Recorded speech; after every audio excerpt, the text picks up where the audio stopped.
हिमाल स्टिल प्रस्तुत गर्दछ कार्यक्रम तमसुमा ज्योतिर्गमय।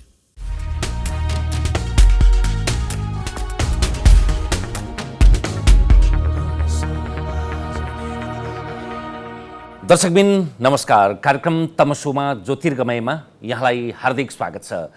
आजको श्रृङ्खलामा हामी नागरिकता संशोधन विधेयक जुन राष्ट्रिय सभाबाट पनि पारित भयो, प्रतिनिधि सभाबाट पनि पारित भयो, अब राष्ट्रपतिको अन्तिम खुड्किलो त्यो पनि संवैधानिक भूमिका भएका कारणले राष्ट्रपतिले अहिलेसम्म त्यस्तो रोक्ने नजिर छैन। नजिर छैन भन्नाले पूर्ववर्ती राष्ट्रपति डाक्टर रामवरण यादवले, प्रचण्डले, तत्कालीन प्रधानमन्त्री पुष्पकमल दाहालले, तत्कालीन सेना प्रमुख रुक्माङ्गद कटुवालको बर्खास्तीको एउटा अथवा त्यस्ता एक दुईवटा अपवाद बाहेक त्यस्तो अपवाद छैन। तर अहिले चाहिँ राष्ट्रपतिको भूमिका चाहिँ वाञ्छनीय हुन्छ भनेर भनिएको छ। आज हामी भावनामा, अतिरञ्जनामा, निरपेक्षतामा भन्दा पनि त्यसको सापेक्षतामा र सन्तुलित ढङ्गबाट नागरिकताको अहिलेको यो विषय चाहिँ कुन रूपमा पेचिलो हो, यसलाई दुईटा धारबाट हेर्ने गरिन्छ। एउटा नागरिकता जुन विधेयक ल्याएको छ यो सरासर राष्ट्रियघात हो भन्ने मत देखिन्छ, त्यो पनि एउटा अति होला। र अर्को चाहिँ जसले यो नागरिकता संशोधन विधेयकको विरोध गरेको छ त्यो चाहिँ उग्र राष्ट्रवादी अथवा नक्कली राष्ट्रवादी भनेर त्यो लेपन लगाइदिने गरिएको छ। त्यसको बिचमा हामी लसमसमा कुन विषयमा के छ, विशेष गरी गैर आवासीय नेपालीहरूको हकमा के छ, त्यसै गरी वैवाहिक अङ्गीकृतको हकमा के थियो, के छ, त्यसबाहेक तपाईँको जन्मसिद्ध आधारको एउटा कट अफ इयर बनाउने विषयमा के छ भनेर सबैलाई गोलमटोल नगरिएर क्रमशः त्यसलाई लसमसमा चर्चा गर्ने प्रयत्न गर्दैछौँ। हामीसँग हुनुहुन्छ नेकपा एमालेका नेता तथा यही विषयका अध्येता डाक्टर भीम रावल। डाक्टर रावल, स्वागत छ यहाँलाई। धन्यवाद। सबभन्दा सुरुमा यसको तथ्य र तथ्याङ्कबाटै जाउँ। नेपालमा नागरिकता दिने प्रावधान चाहिँ 2009 सालदेखि पहिलोपटक नागरिकता दिन थालिएको रहेछ। 2009 सालको नागरिकता ऐनले चाहिँ बाबु या आमा भनेर रहेछ त्यति बेला। त्यसलाई संशोधन गरेर 2020 सालमा जति बेला पञ्चायती संविधान आयो 17 सालको कु पछाडि राजा महेन्द्रले चाहिँ 2020 सालमा बाबु वा आमाको साटो बाबु र आमा भनेर भनिदिएको रहेछ। त्यस पछाडि अर्को 46 सालको आन्दोलन भए पश्चात त्यसैलाई टेकेर 2051 सालमा अर्को नागरिकता संशोधन विधेयक आयो, त्यसले पनि कट अफ इयर 46 साललाई मान्यो। 2063 सालमा अर्को आन्दोलन भयो, त्यसलाई आधार मानेर अर्को नागरिकता विधेयक आयो, त्यसले पनि कट अफ इयर फेर्यो। र 72 सालको संविधान आए पश्चात अहिले फेरि हामी अर्को तयारी गर्दैछौँ। यसमा मैले दुईवटा कुरा गरेँ। एउटा चाहिँ आमा वा बुवाको सन्दर्भ 2009 मै रहेछ, तर त्यो कुरा चाहिँ हटेर 2063 को अन्तरिम संविधानमा त्यो 9 सालकै जस्तो प्रावधान भयो, अहिले फेरि त्यो हटिया छ। अनि अर्को चाहिँ यो कट अफ इयर पटक पटक किन गर्ने भन्ने यो मिसिएर आयो, यसलाई अलिकति विस्तारमा चर्चा गरौँ न। तपाईँले एउटा धेरै चाखलाग्दो तर्क अगाडि सार्नु भएको छ। मैले तथ्य होइन, तथ्य पनि तर्क पनि सार्नु भएको छ। त्यो 2009 साल र 63 को एकै देखियो भन्नु त्यो धेरै धेरै महत्त्वपूर्ण छ यो कुरा बुझ्नलाई। किनभने 2007 सालको परिवर्तनपछि 1950 को सन्धिको पूर्वार्धमा हामी उत्तरार्धमा हामी पुगेका थियौँ र त्यो बेला नेपालको राजनीति यति अस्थिर थियो, राजनीतिक दलभित्र यति द्वन्द्व थियो। त्यो सन्दर्भमा 2009 सालमा ल्याइएको जुन तपाईँले जुन कुरा भन्नुभयो त्यो र त्यसपछि 63 सालमा जुन अन्तरिम संविधान थियो र त्यसपछि त्यो ऐन ल्याइयो, त्यसमा आधारित भएर त्यो बेलाको स्थिति पनि त्यस्तै थियो। त्यसैले नेपालको राजनीतिलाई र नेपालको स्थितिलाई हामीले हेऱ्यौँ भने यो जनसङ्ख्याको गतिशीलता सँगसँगै राजनीतिका आरोह अवरोह सँगसँगै यो विषयलाई पनि प्रभावित गर्ने गरिएको छ। र यसमा तपाईँले अर्को यसैसँग जोडेर जुन प्रश्न गर्नुभएको छ त्यो झनै महत्त्वपूर्ण छ। यो बेलामा यति सालमा जसले निवेदन दिएका छन् या यति सालमा जो जन्मेका छन् भनेर बेलामा त्यो किन परिवर्तन गर्दै आयो भन्ने कुरा त झनै गम्भीर छ। मैले स्वयं 2046-47 सालको परिवर्तनपछि यो नागरिकता सम्बन्धमा बहस गर्दाका बखत त्यति बेला राजनीतिक दलका धेरै जस्तो नेताहरू, खास गरी तत्कालीन नेकपा एमाले र पहिलेको मालेभित्र के छलफल भएको थियो भने अब हामीले 36 साललाई नै एउटा यस्तो पानी ढलो बनाउनुपर्छ र त्योभन्दा पछिकोलाई दिनु हुँदैन भन्ने थियो। त्यो खुट्टा छोड्दै गएर 46 सालमा आएपछि 46 सालपछि खुट्टा छोडेर 63 सालमा आएछ। 9 सालको जुन तपाईँले कुरा गर्नुभयो मलाई त्यो बेलाको सम्झना हुन्छ, त्यसैले इतिहास पढेको सम्झना हुन्छ। अनि त्यसपछि गएर 63 मा फेरि मैले 9 सालको कुरा किन गरे भने अहिले मैले अन्तर्वार्ता र अरू लेखोटहरू हेरे यो विषय त थाहा नै छैन, 9 सालमा छ भन्ने थाहा छ। त्यो महत्त्वपूर्ण छ। तपाईँले कोट्याएको त्यो प्रावधान थाहा रहेन रहेछ भनेर मैले सुरुमै उठाएको। त्यो कोट्याएको महत्त्वपूर्ण छ किनभने नेपाल अनि त्यसपछि गएर यो बेला बेलामा यो समयावधिलाई लम्ब्याउनु, यसलाई पानी ढलो भनेर परिवर्तन गर्ने, एउटा रेखा जुन खिच्ने भनेर नेताहरूले पटक पटक भनेर त्यसलाई बदल्ने हुँदा त अहिले यतिसम्म गरियो 2065 साल असोज महिनामा। त्योभन्दा अगाडि जसले निवेदन दिएका थिए उनीहरूलाई मात्रै त्यो जुन जन्मसिद्धको जुन प्रसङ्गमा उनीहरूका सन्तानलाई दिने, उनीहरूलाई दिने भन्ने जुन कुरा त्यो खिचिएको लाइन खिचेको थियो, जुन समयावधि तोकेको थियो, अहिले त त्यसलाई ल्याएर भर्खरैको यो ऐनमा त 73 बनाइयो। यो के हो भने मैले हेरेको गम्भीर रूपमा हेर्दाखेरि दक्षिण एसिया या संसारमा कहीँ पनि नागरिकतालाई यसरी खुकुलो बनाइँदैन। नेपालमा जनसङ्ख्याको राजनीतिबाट अन्ततः नेपालको राजनीति र नेपालको सम्पूर्ण स्वाधीनतालाई नियन्त्रण गर्ने र यसलाई खतरामा पार्ने खेलको चक्रव्यूहको यो अंश हो हेर्नुहोस्। यो त्यसैले गर्दा जुन जुन बेला नेपालमा अलिकति राजनीति परिवर्तन भएको हुन्छ, अलिकति सरकार कमजोर जस्तो हुन्छ, अलिकति राजनीतिक दलहरू उथलपुथलको अवस्थामा हुन्छन्, त्यो बेला यो नागरिकताको विषयलाई सर्काएर अनि नेपाललाई जनसङ्ख्याको राजनीतिबाट नियन्त्रण गर्ने र यहाँ अरू बाहिरका मान्छेहरूको प्रभुत्व कायम कसरी गर्न सकिन्छ भन्ने कुरा छिराउने यो अहिले हामीले 9 सालदेखि अहिलेसम्म देखेको त्यही नै हो। अब आज जुन हामी समयमा कुरा गर्दैछौँ त्यति बेला त डाक्टर भीम रावल एक्लो बृहस्पति जस्तो देखिया छ। भलै तपाईँको एमाले भित्रका 30 जनाले संशोधन प्रस्ताव हाले, तर त्यो अहिलेदेखि होइन कयौँ महिनादेखि त्यो छलफलमा करिब 2 वर्षभन्दा लामो समयदेखि छलफलमा रहेको विषय, त्यो दिन टेबल हुँदैछ र त्यसलाई त्यो दिन पास गरिँदैछ भन्ने तपाईँहरूकै अध्यक्ष केपी ओलीलाई थाहा नहुने अथवा तपाईँहरूका अरू थुप्रै सांसदहरूलाई थाहा नहुने भन्ने त हुँदैन। त्यो त आश्चर्यजनक मौनताका बिचमा त्यो त पास भयो। यसमा दुईवटा प्रसङ्ग छन्। एउटा जुन मैले मात्र उठाएको कि भन्ने जस्तो पनि कतिपय मान्छेलाई परेको होला।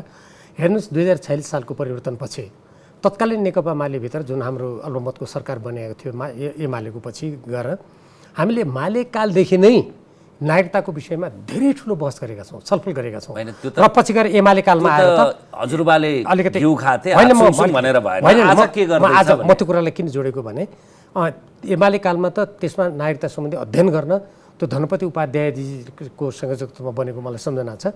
हामीले त्यो पनि गऱ्यौँ र आजको जुन तपाईँले प्रसङ्गको कुरा गर्नुभयो अहिले पनि हेर्नुहोस् देशभक्त नेपालीहरूले देशव्यापी रूपमा त्यो मेरो उहाँहरूसँग सहमति छ। मैले पनि यो नागरिकता कडा गर्नुपर्छ, नेपाली नागरिकलाई दिने प्रक्रियालाई जटिल बनाउनुपर्छ कदापि भनेको छैन। तराई पहाड वा पूर्व पश्चिम उत्तर दक्षिण सबै जाति समुदाय सबै जनताले जो नेपाली नागरिक हुन् उहाँहरूले सहजै नागरिकता पाउनुपर्छ भन्ने मेरो बलियो धारणा छ। तर राजनीतिक अस्थिर वातावरणमा र कतिपय व्यक्तिहरूका सत्ता स्वार्थको बलिवेदीमा विदेशीहरूको लागि ढोका खोलिदिने र अन्ततः नेपालीलाई अल्पमत पुर्याउने कुरा गलत हो भन्ने जुन हामी भन्दै आएका छौँ, यो विषयमा हेर्नुहोस् अहिलेको सङ्घीय संसदमा पनि धेरैजनाले आवाज उठाउनु भएको छ। तपाईँले आफै भनिहाल्नुभयो नेकपा एमालेका 30 जनाले संशोधन हाल्नुभयो, 45 जना सांसदहरूले 94वटा संशोधन हालेका छन्। हेर्नुहोस् एउटा आश्चर्यको कुरा के छ भने यति धेरै ठुलो संशोधन हालेको कुरालाई समितिमा छलफलमा लगिएन। लोकतन्त्र हुन्न भनेर हात उठाएर लोकतन्त्र हुन्छ र हुन्न पनि यति तीव्र गतिमा कुदाइयो नि, दौडाइयो नि, त्यो राति 8:30 बजे त्यो सबै कुरा टुङ्गाइयो। हेर्नुहोस् र यो के हो त भन्दाखेरि नेपालका केही नेताहरूले आफ्नो राष्ट्रिय हित, आफ्नो देशको चिरकाल अस्तित्वभन्दा पनि आफ्नो तत्कालीन सत्ता स्वार्थको लागि अमुक शक्तिहरूलाई खुसी पार्नको लागि गरेको यो कुकृत्य बाहेक यो केही पनि होइन। मैले यो कुकृत्य भन्दाखेरि तपाईँले अघि सुरुमै एउटा भूमिका भन्नुभएको थियो, होइन यो नागरिकता विधेयकै राष्ट्रघाती हो कि, मैले त्यसरी भनेको छैन, त्यो होइन, त्यसरी भने होइन। यो नागरिकता विधेयकका सम्बन्धमा केही यसका प्रावधानहरू जुन नेपालको संविधान निर्माण गर्दाखेरि राजनीतिक दलका नेताहरूले सहमति गर्नुभएको थियो, उहाँहरूले मान्नुभएको थियो, त्यसरी जाने भन्नुभएको थियो। उदाहरणको लागि यो नेपालको संविधानको धारा यो 10 देखि 15 सम्म नागरिकताको प्रबन्ध गरिएको छ। यसमा धारा 11 को 6 मा यो नेपाली नागरिकसँग वैवाहिक सम्बन्ध कायम गरेकी विदेशी महिलाले चाहेमा सँगै कानुन मुजिब नागरिकता लिन पाउने जुन भनेको छ नि, यसमा 5 वर्षदेखि 7 वर्षसम्मको प्रावधान राख्ने भन्ने कुरा त्यति बेला सबै नेताहरूले सहमति गर्नुभएको थियो। त्यो बेला केही राजनीतिक दलका नेताहरूले संविधान जलाउने, संविधान ल्याउन नदिने त्यो गतिविधि गरिरहेको हुनाले अहिले यस्तो नगरौँ, यसले अप्ठ्यारो हुन्छ, पछि त हामी नै हो नि, काङ्ग्रेस र कम्युनिस्ट मिलेपछि हाम्रो यसै बहुमत हुन्छ भनेर उहाँहरू सबै नेताहरूले भन्नुभयो। तर आज उहाँहरू आफ्नो वचन कहाँ छ? उहाँहरूको त्यो वचन उल्टै उहाँहरूले हतारमा यसलाई जसरी गर्नुभएको छ, यो आपत्तिको कुरा हो। र विदेशी जो महिला नेपाली नागरिकसँग नेपाली पुरुषसँग बिहा गरेर आउँछन् उनीहरूको हकमा जसरी भारतले 7 वर्षको अवधि राखेको छ, मालदिप्सले 12 वर्षको राखेको छ, भुटानमा त सन्तान जन्मेपछिको नागरिकताको कुरा छ, बङ्गलादेशले अवधि राखेको छ, अमेरिकामा त पहिले ग्रिन कार्ड भनौँ अङ्ग्रेजीमा होइन, हाम्रो हरियो एउटा परिचय पत्र भनौँ नेपाली भाषामा त्यो दिने, अस्ट्रेलियाले स्थायी बसोबासको प्रबन्ध गर्ने, बेलायतमा त्यही छ। बेलायतमा त राजकुमारी भएर बिहा गरेर आउँदा पनि 3 वर्ष कुर्नु पर्यो, नागरिकता पाएन। भनेपछि यो नेपालमा होइन, यो नागरिक विदेशीले बिहा गर्ने बित्तिकै दिनुपर्छ, त्यसो नभन्नेहरू उग्र राष्ट्रवादी हुन्, अन्धराष्ट्रवादी हुन् जसले भन्छ। यो के हो भने नि हेर्नुहोस् यात्रीजी, नेपालको देशभक्तिपूर्ण आवाजलाई, नेपालको चिरकालले अस्तित्वको जसले चाहिँ वकालत गर्छ उनीहरूलाई कमजोर पार्नको लागि त्यो गरेको कुप्रचार हो। हामी विदेशीको लागि पनि एउटा प्रक्रियाबाट दिने कुरामा सहमतै छौँ। त्यसैले यो विषयलाई अहिले पनि अब आम निर्वाचन आउन लाग्छ अनि अहिले राजनीति पनि अहिले अस्थिर, अब यहाँ अनेक प्रकारका सैनिक अखाडा बनाउने दुष्प्रयास पनि यसै बिचमा भयो। यी विभिन्न गतिविधिभित्र यसलाई फेरि घुसाएर तपाईँले अघि सङ्केत गर्नु देशलाई अप्ठ्यारोमा पार्ने यो चक्रव्यूहको एउटा यति बेला यो नागरिकता संशोधन विधेयक यति रफ्तारमा अगाडि बढ्नुका पछाडि पछिल्लो साताको पूर्व प्रधानमन्त्री पुष्पकमल दाहाल र प्रधानमन्त्री पत्नी आर्जु देउवाको भ्रमणसँग यसको सम्बन्ध छ कि संयोग मात्रै हो? होइन, यो पुष्पकमल दाहाल प्रचण्डजीले दिल्ली भ्रमणको बेलामा उहाँले आर्जुसँग पनि त्यहाँ बैठक गर्नुभयो भन्नुभयो र त्यसपछि प्रधानमन्त्री पत्नीले त दिल्लीमा फेरि त्यहाँको भाजपाको विदेश विभाग प्रमुखसँग फेरि पनि वार्ता गर्नुभयो भन्ने कुरा सञ्चार माध्यममा आएकै छ। त्योभन्दा अगाडि पनि उहाँले गर्नुभएको कुरा जगजाहेर छ। मलाई कहिलेकाहीँ एउटा प्रश्न गर्न मन लाग्छ, के प्रधानमन्त्री पत्नी अब नेपालको तर्फबाट भारतका लागि थाई आवासीय पत्नी राजदूत हो? के हो? के यस्तो गर्न मिल्छ? यो उहाँहरूले त्यहाँ वार्ता गरेकै हो। र त्यसपछि पुष्पकमल दाहाल प्रचण्ड जुन नेपाल फर्किनुभयो उहाँले दुईवटा कुरा भन्नुभएको छ। एक के भन्नुभएको छ भने अब भाजपासँग हामी एकले अर्कोको देशमा गतिविधि गर्ने। आश्चर्यको कुरा होइन यो? कहाँ छ त्यो? एउटा उहाँले अन्तर्वार्ता, कान्तिपुरको अन्तर्वार्तामा उहाँले आधिकारिक रूपमा के भन्नुभयो भने अब हामी भारतीय जनता पार्टीसँग हाम्रो एउटा सहमति भएको छ महत्त्वपूर्ण, त्यो सहमति अन्तर्गत हामी एक पार्टीले अर्को एकअर्काको देशमा हामी अब संयुक्त गतिविधि गर्ने। यति गम्भीर कुरा उहाँले भन्नुभएको छ जो धेरै आपत्तिजनक छ। अब भारतीय पार्टी र नेपालको पार्टीले भारतमा गएर भारतको नेपालमा संयुक्त गतिविधि गर्ने के हो? सहमति भन्नुभएको छ उहाँले। यो नेपाली जनतालाई उहाँले जानकारी गराउनुपर्छ, एउटा कुरा यो। दोस्रो उहाँले सार्वजनिक रूपमा के भन्नुभयो भने यो नागरिकताको यो सबै गराउने मै हो भन्नुभएको छ। यसबाट के प्रश्न हुन्छ भने उहाँले भारत भ्रमणको बेला यहाँ जे गरियो त्यसको पृष्ठभूमि निर्माणता उहाँ हो भन्ने कुरा उहाँकै शब्दबाट स्पष्ट हुन्छ। र अब त्यसबाहेक अरू पनि होलान्। अब प्रधानमन्त्री पत्नी भनेपछि त स्वतः प्रधानमन्त्री त यसै जोडिहाल्नुभयो। त्यसैले हेर्नुहोस्, मलाई आश्चर्य के लाग्छ भने कुनै पनि देशको नेता, कुनै पनि देशको प्रधानमन्त्रीले कहीँ पनि हामी हेरौँ उपनिवेश भएका देशबाहेक सबभन्दा पहिले आफ्नो देशको हित हेर्छन् उनीहरू, आफ्नो जनताको भलोको कुरा गर्छन्, आफ्नो स्वाधीनतालाई हेर्छन्, आफ्नो स्वाभिमानलाई हेर्छन्। तर हेर्नुहोस् त यहाँ हाम्रो देशको नेता भन्ने अब एमालेमा आउँ, तपाईँहरूको पार्टी यो जुन नागरिकता संशोधन विधेयक ल्याउनुभयो यो विधेयक त अध्यादेश मार्फत यसको एउटा प्रावधान बाहेक त तपाईँहरूले ल्याएकै त हो होइन? मैले यसमा दुईवटा कुरा राख्न चाहन्छु। होइन हो कि होइन? पहिलो पटक यसमा केपी शर्मा ओलीजी प्रधानमन्त्री हुँदाखेरि उहाँले यो विधेयक होइन, यो के अध्यादेश होइन, विधेयकै पेस गर्नुभयो। त्यो विधेयक आइसकेपछि त्यो विधेयक त राज्य व्यवस्था समितिमा गयो नि। हाम्रो संसदीय परिपाटी र प्रणालीमा सरकारले कतिपय कमी कमजोरी गरेर राखेका कुराहरू पनि समितिमा छलफल हुन्छन् नि। समितिमा गम्भीर छलफल भयो। समितिमा तत्कालीन नेकपा अन्तर्गत अहिले नेकपा एमाले र नेकपा माओवादी केन्द्रमा विभाजित जो मान्य सदस्यहरू हुनुहुन्छ उहाँहरूले त एक मतले यो प्रतिवेदन, यो राज्य व्यवस्था समितिको यो प्रतिवेदन त पारित गरेर संसदमा पठाएको हो नि। संसदमा पठाइसकेपछि संसदीय प्रक्रियामा समितिमा 2 वर्ष लगाएर त्यत्रो लाखौँ रुपियाँ खर्च गरेर, त्यत्रो समय खर्च गरेर यो पठाइसकेपछि यसलाई अगाडि बढाउनुपर्छ कि पर्दैन? र जुन पछिल्लो कालमा उहाँले अध्यादेश ल्याउनु भयो, यसरी अध्यादेश ल्याएर नागरिकता जस्तो विषयमा अगाडि बढ्नु हुँदैन भन्ने कुरामा त मेरो पनि राय छ। मुद्दा पनि पर्यो नि त अदालतमा होइन, रोकियो पनि त्यो। र त्योभन्दा अगाडि गृह मन्त्रालयबाट कानुन नल्याएर जसरी निर्देशिकाबाट नागरिकता सम्बन्धी काम गर्नु खोजेको थियो त्यसमा पनि त मुद्दा पर्यो नि, त्यसलाई पनि अदालतले रोक्यो। किनभने त्यो संविधान सम्मत नभएर त रोक्यो नि। त्यस कारण त्यति बेला प्रक्रियागत रूपमा कहाँ के त्रुटि भएको थियो भन्ने आधारमा या त्यति बेला यसो गर्नु पर्थ्यो भन्ने आधारमा आज मैले गल्ती गर्न हुन्छ, मैले जे गरे पनि हुन्छ भन्न मिल्छ? होइन, मैले मिल्दैन नि। यो जुन अहिले पास गरिँदैछ नि त्यस्तै किसिमको प्रावधान अध्यादेशबाट जारी गर्नुभएको हो नि त ओलीजीले, एउटा प्रावधान बाहेक अरू। अनि आफूले गर्दा चाहिँ ठिक, अरूले गर्दा बेठिक त भन्नु होइन, आफूले गर्दा ठिक हामीले भनेको छैनौँ नि। यदि आफूले गर्दा ठिक भनेको भए म दोहोऱ्याएर भन्न चाहन्छु, यो राज्य व्यवस्था समितिबाट जुन यो प्रतिवेदन पारित भएर पठायो, यो पारित गर्नमा त नेकपा एमालेका राज्य व्यवस्था समितिका सम्पूर्ण सदस्यहरूको योगदान छ नि त। कसरी अनि हामीले आफ्नो बेलामा त्यो ठिक भनेनौँ? भनेनौँ नि, कहाँ भन्यौँ? यदि त्यो भनेको भए त यो प्रतिवेदन पारित भएर यो प्रतिवेदनमा जुन यो नेपाली पुरुषसँग बिहा गर्ने विदेशी महिलाको हकमा जुन व्यवस्था गरिएको छ यसमा, यो पारित भएरै जाँदैन थियो नि त। एमाले यस्तो पार्टी हो जसले 14 जना सांसद जो एकीकृत समाजवादीका छन् उनीहरूलाई नहटाएसम्म अथवा उनीहरूको वैधानिकताको प्रश्न नभटेसम्म अविच्छिन्न लगातार रूपमा ऐतिहासिक रूपमा संसद अवरुद्ध गर्न सक्ने। अनि यो राष्ट्रियताको प्रश्नको यति संवेदनशील छ भनेर नागरिकता विधेयक हो भने त्यसका विषयमा चाहिँ चुप लागेर बस्ने, तपाईँ एकजना अगाडि उभिएर बोल्ने मात्रै, संशोधन गरे जस्तो मात्रै गर्ने, पार्टी अध्यक्ष उपस्थित नहुने, अनि पास हुने, पास भए पछाडि विरोध पनि नगर्ने। त्यो बैठकमा को व्यक्तिहरू किन उपस्थित हुनु भएन, उहाँहरू कहाँ हुनुहुन्थ्यो, त्यो सम्बन्धित व्यक्तिलाई नै सोद्धा थाहा हुने कुरा हो। तर जहाँसम्म नेकपा एमालेको एकजना अब आउँदैछु, नेता कार्यकर्ता त हो, म त्यसमा आउँदैछु नि। जहाँसम्म नेकपा एमालेका सांसदहरूको कुरा छ, नेकपा एमालेका तपाईँले आफै नै भनिसक्नुभयो कि 30 जना सांसदहरूले त संशोधन हालेको छ। त्यसबाहेक संशोधनकर्ताले त बोल्नु नै भयो, उहाँहरूले त विरोध गर्नु नै भयो यस्ता गलत प्रावधानको। त्यसबाहेक अरू फेरि थप जुन बैठकमा बोल्दाखेरि दिइने समय छ 3 मिनट, त्यसमा फेरि थुप्रैले बोल्नु भएको छ। त्यसकारण नेकपा एमालेका प्रतिनिधि सभाका सदस्यहरू या राष्ट्रिय सभामा पनि देखिहाल्नुभयो, चुप लाग्नुभयो, उहाँहरूले ध्यान दिनु भएन भन्ने होइन। तर त्यसमा अब अमुक व्यक्ति को कहाँ हुनुहुन्थ्यो, को किन आउनु भएन, यो टर्रो शब्द होला। एक प्रकारले पार्टीको उपल्लो स्तरको हाइकमान्डका राजनीतिक दास हुन अभिशप्तहरू बाहेक त के भन्ने, नत्र विरोध मात्रै गर्ने तर त्यसको परिमाणमा त्यसको काम छैन भने त होइन। यस्तो हो नि, अब संसदीय परिपाटीमा त त्यसको नियम कानुनबाट चल्नुपर्छ होइन। जब त्यो कुरा ल्याएपछि त्यसको सशक्त विरुद्ध भयो नि।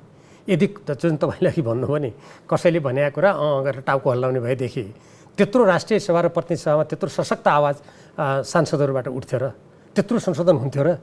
मैले अघि नै भने यत्रो चाङका चाङ संशोधन हालेको छ र त्यहाँ यति कडा रूपमा सांसदहरूले त्यसप्रति आपत्ति जनाउनु भएको छ। यो नागरिकता भनेको नेपालको अस्तित्वसँग, नेपालको स्वाधीनतासँग, नेपालको दीर्घकालीन यसको अस्मितासँग गाँसिएको विषय हो भनेर त सशक्त रूपमा आवाज उठाइएको छ नि। त्यसैले त्यो आवाज उठाउँदाखेरि के भयो त? अब त्यहाँ त बहुमत र अलमतको कुरा हुन्छ। अब सत्ता गठबन्धनका सांसदहरूले बहुमतबाट त्यसलाई पारित गरिदिए। अब पारित गरेपछि त के गर्नु त्यहाँ? अनि विरोध त भएको छ नि सशक्त। एक प्रकारले अनि पारित गरेपछि पनि विरोध भएको छ। अमुक शक्ति केन्द्रले जे चाह्यो त्यो हुने रहेछ के? संसद भने चाहिँ गणपूरक अथवा अपूरक भन्ने त्यो एउटा देखाउने कुरा मात्रै रहेछ। यसको सार त त्यसरी त लिने होला नि। मेरो अनुभव कस्तो छ भने म 51 सालदेखि संसदमा छु। मैले अन्तका पनि संसदहरू हेरेँ, अन्तका पनि मन्त्री प्रधानमन्त्री हेरेँ। हामी कहाँ कतिपय व्यक्तिहरू संसदबाट, सरकारबाट राष्ट्रका मूलभूत हित स्वार्थको रक्षाको लागि चिन्तित हुने, त्यसको विश्लेषण गर्ने र त्यसको रक्षार्थ नीति निर्णय गरेर अगाडि आउने र कुनै पनि देशको अगाडि त्यसमा नलत्रिने, यो एउटा स्वतन्त्र स्वाधीन देशमा सामान्य रूपमा अभ्यास गरिएको परिपाटी हो। यहाँ केही मानिसहरू के गर्छन् भने सत्ताको लागि निर्णायक टुप्पोमा बस्ने शीर्ष जो मान्छे निर्णायक, तपाईँको शब्द ठिक छ कि ती निर्णायक पदमा रहेका मान्छेहरू र राज्यको बागडोर आफ्नो हातमा लिएकाहरू, उनीहरूमा कस्तो चरित्र देखिन्छ भने प्राकृतिक साधन स्रोतहरू पनि सत्ताको लागि दिदिने हातमा। म उदाहरण दिन सक्छु कतिपय। अनि राष्ट्रिय सुरक्षालाई पनि खतम पारिदिने, बरु विदेशीको सैनिक अखाडा गर्न पनि तयार हुने। उदाहरणको लागि राज्य साझेदारी कार्यक्रम एसपीपी उदाहरणको लागि होइन। मैले जलस्रोतको कुरा गर्नु भने माथिल्लो कर्णाली उदाहरणको लागि 14 वर्ष भयो उसले ओगटेको जियामारले 8 वर्ष भयो सम्झौता गरेको। यो सरकारले त्यो सम्झौता कार्यान्वयन गरेर उसँग करोडौँ रुपियाँ हर्जाना असुल गर्नुपर्नेमा हालसालै 2 वर्षको म्याद बढायो। सम्झौताको उल्लङ्घनकर्ता शेरबहादुर देउवा आफू हुनुभएको छ। मैले उदाहरणको लागि दिएको होइन। हामी कहाँ यो धेरै गम्भीर त्रुटि भएको कारणले गर्दा नै हाम्रा साधन स्रोतहरू पनि हाम्रो राष्ट्रिय हितमा र हाम्रो विकासको लागि सदुपयोग हुन नसक्ने स्थिति सिर्जना भयो। आज हामी नेपालीहरू अर्काको देशमा सुरक्षाको लागि भाडाका सिपाही बन्नुपर्ने बाध्यात्मक अवस्था सिर्जना भयो। 40-50 लाखभन्दा बढी नेपालीहरू विदेशमा गएर काम गर्नुपर्ने स्थिति सिर्जना भयो। यसको कारण नै तपाईँकै शब्दमा प्रयोग गर्ने हो भने निर्णायक ठाउँमा रहनेहरूले राष्ट्रको सर्वोपरि हितमा भन्दा आफ्नो कुर्सी, स्वार्थ, धन, पैसा, प्रतिष्ठाको लागि काम गर्ने परिपाटी बसेको हुनाले र त्यस्तो गतिविधि उनीहरूले गर्ने गरेको हुनाले आज यो स्थिति सिर्जना भएको र अहिलेको नागरिकता विधेयकमा जे जस्तो भयो यत्रो नेपाली जनताको आवाजलाई जसरी व्यवस्था गरियो यो गर्नुको कारण पनि त्यही नै हो। ठ्याक्कै 1 मिनेटमा भन्दा अहिलेको नागरिकता संशोधन विधेयकको कुन कुन प्रावधान चाहिँ तपाईँकै शब्दमा राष्ट्रघाती छ, दूरगामी रूपमा देशको अहित गर्ने खालने छ? ठ्याक्कै तथ्य यसको सबैभन्दा त्यो मूल ऐनको दफा 5 मा राज्य व्यवस्था समितिले यस प्रकारको संशोधन गरेका थियो। यो पनि हेर्नुहोस् नेपाली जनताले थाहा पाउनु एकदमै आवश्यक छ। हाम्रो तराई मधेस र खास गरी सिमाना क्षेत्रका हाम्रा दाजुभाइ दिदीबहिनीहरूलाई कतिपय मानिसहरूले गलत सूचना दिएर उहाँहरूलाई भ्रमित गर्ने दुष्प्रयास गरेको देखिन्छ। बाहिरबाट बिहा गरेर आउने महिलाले त कहिले नागरिकतै पाउँदैन, त्यसलाई नागरिकतै दिनुहुन्न भन्ने यी भनेका छन् कतिपय मान्छेहरूले। मेरो नाम पनि त्यसमा लिएका होलान्। त्यस्तो गलत कुप्रचार उनीहरूले गरेका छन्। जबकि हामीले यो मूल्याङ्कनको दफा 5 मा यहाँ अहिले एनआरएमलाई जस्तो नागरिकता दिँदैछ त्यस्तो त सुरुकै दिन दिने भने होइन। त्यो म त्यो गैर आवासीय नेपालीको छुट्टी भन्छु। यो सबैभन्दा महत्त्वपूर्ण कुरा यो छ।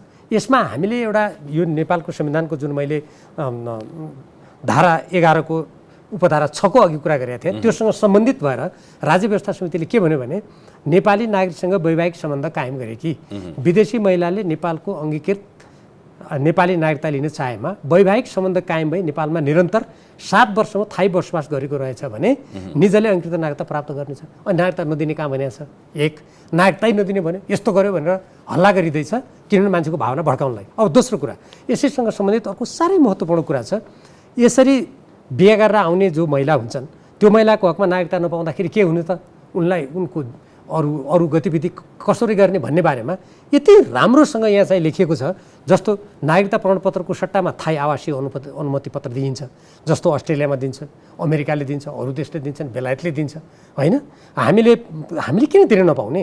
हामीले त्यो दिइसकेपछि चल अचल सम्पत्ति अब त्यो महिलाले चल अचल सम्पत्ति आर्जन गर्न, भोग गर्न, बेचबिखन गर्न, व्यवसायिक लाभ प्राप्त गर्न र सम्पत्तिको अन्य कारोबार गर्न पाउने, पेसा गर्न, उद्योग, व्यापार तथा व्यवसायको स्थापना सञ्चालन गर्न पाउने, जन्म, मृत्यु, विवाह, सम्बन्ध विच्छेद, बसाइसराई जस्ता व्यक्तिगत घटना दर्ता गर्न पाउने, सेवाग्राहीको हैसियतले कानुन बमोजिमका निकायबाट प्राप्त गर्ने सुविधा, छुट जस्ता सेवा उपयोग गर्न पाउने, कुनै पनि शैक्षिक संस्थामा अध्ययन गर्न, प्रमाणपत्र प्राप्त गर्न र अन्य आर्थिक, सामाजिक तथा सांस्कृतिक अधिकार प्राप्त गर्न पाउने, राष्ट्रिय परिचय पत्र प्राप्त गर्न पाउने। अनि दुईटा अब एउटा मात्रै नपाउने, राजनीतिक र प्रशासनिक अधिकार होइन। त्यति हो। राजनीतिक रूपमा भाग लिने प्रशासनिक त अब मान्छेहरूले त्यो नागरिकता नलिकन पाउँदैन, प्रश्न छँदैछ त्यो पनि। राजनीतिक रूपमा हामी कहाँ के भयो भन्दाखेरि कुनै पनि देशमा हेर्नुहोस्, कुनै पनि अमेरिकामा बाराक ओबामाको नागरिकता सम्बन्धमा प्रश्न उठ्दाखेरि हवाईमा जन्मेको भन्ने कुरा प्रमाणित गर्नु पर्यो।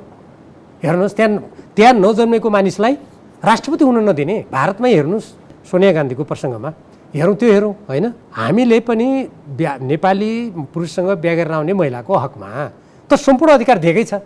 अब यो जो व्यक्तिहरू होइन यो विदेशबाट बिहा गरेर आउने महिलालाई नागरिकतै नदिने भनेर हल्ला मचाइराखेका छन्, म यहीँबाट सम्पूर्ण तराई मधेसका दाजुभाइ सीमावर्ती क्षेत्रमा बस्ने दाजुभाइ दिदीहरूलाई भन्छु त्यो झुट हो, त्यो कुप्रचार हो। तर म यहीँबाट प्रश्न पनि गर्न चाहन्छु के कुनै पनि देशले संसारमा बिहा गरेर आउने बित्तिकै विदेशीलाई अनि देशको मन्त्री हुन, प्रधानमन्त्री हुन, राज्य व्यवस्थाका महत्त्वपूर्ण निकायमा जान के छुट दिन्छ? संसारमा कहीँ छ त्यस्तो?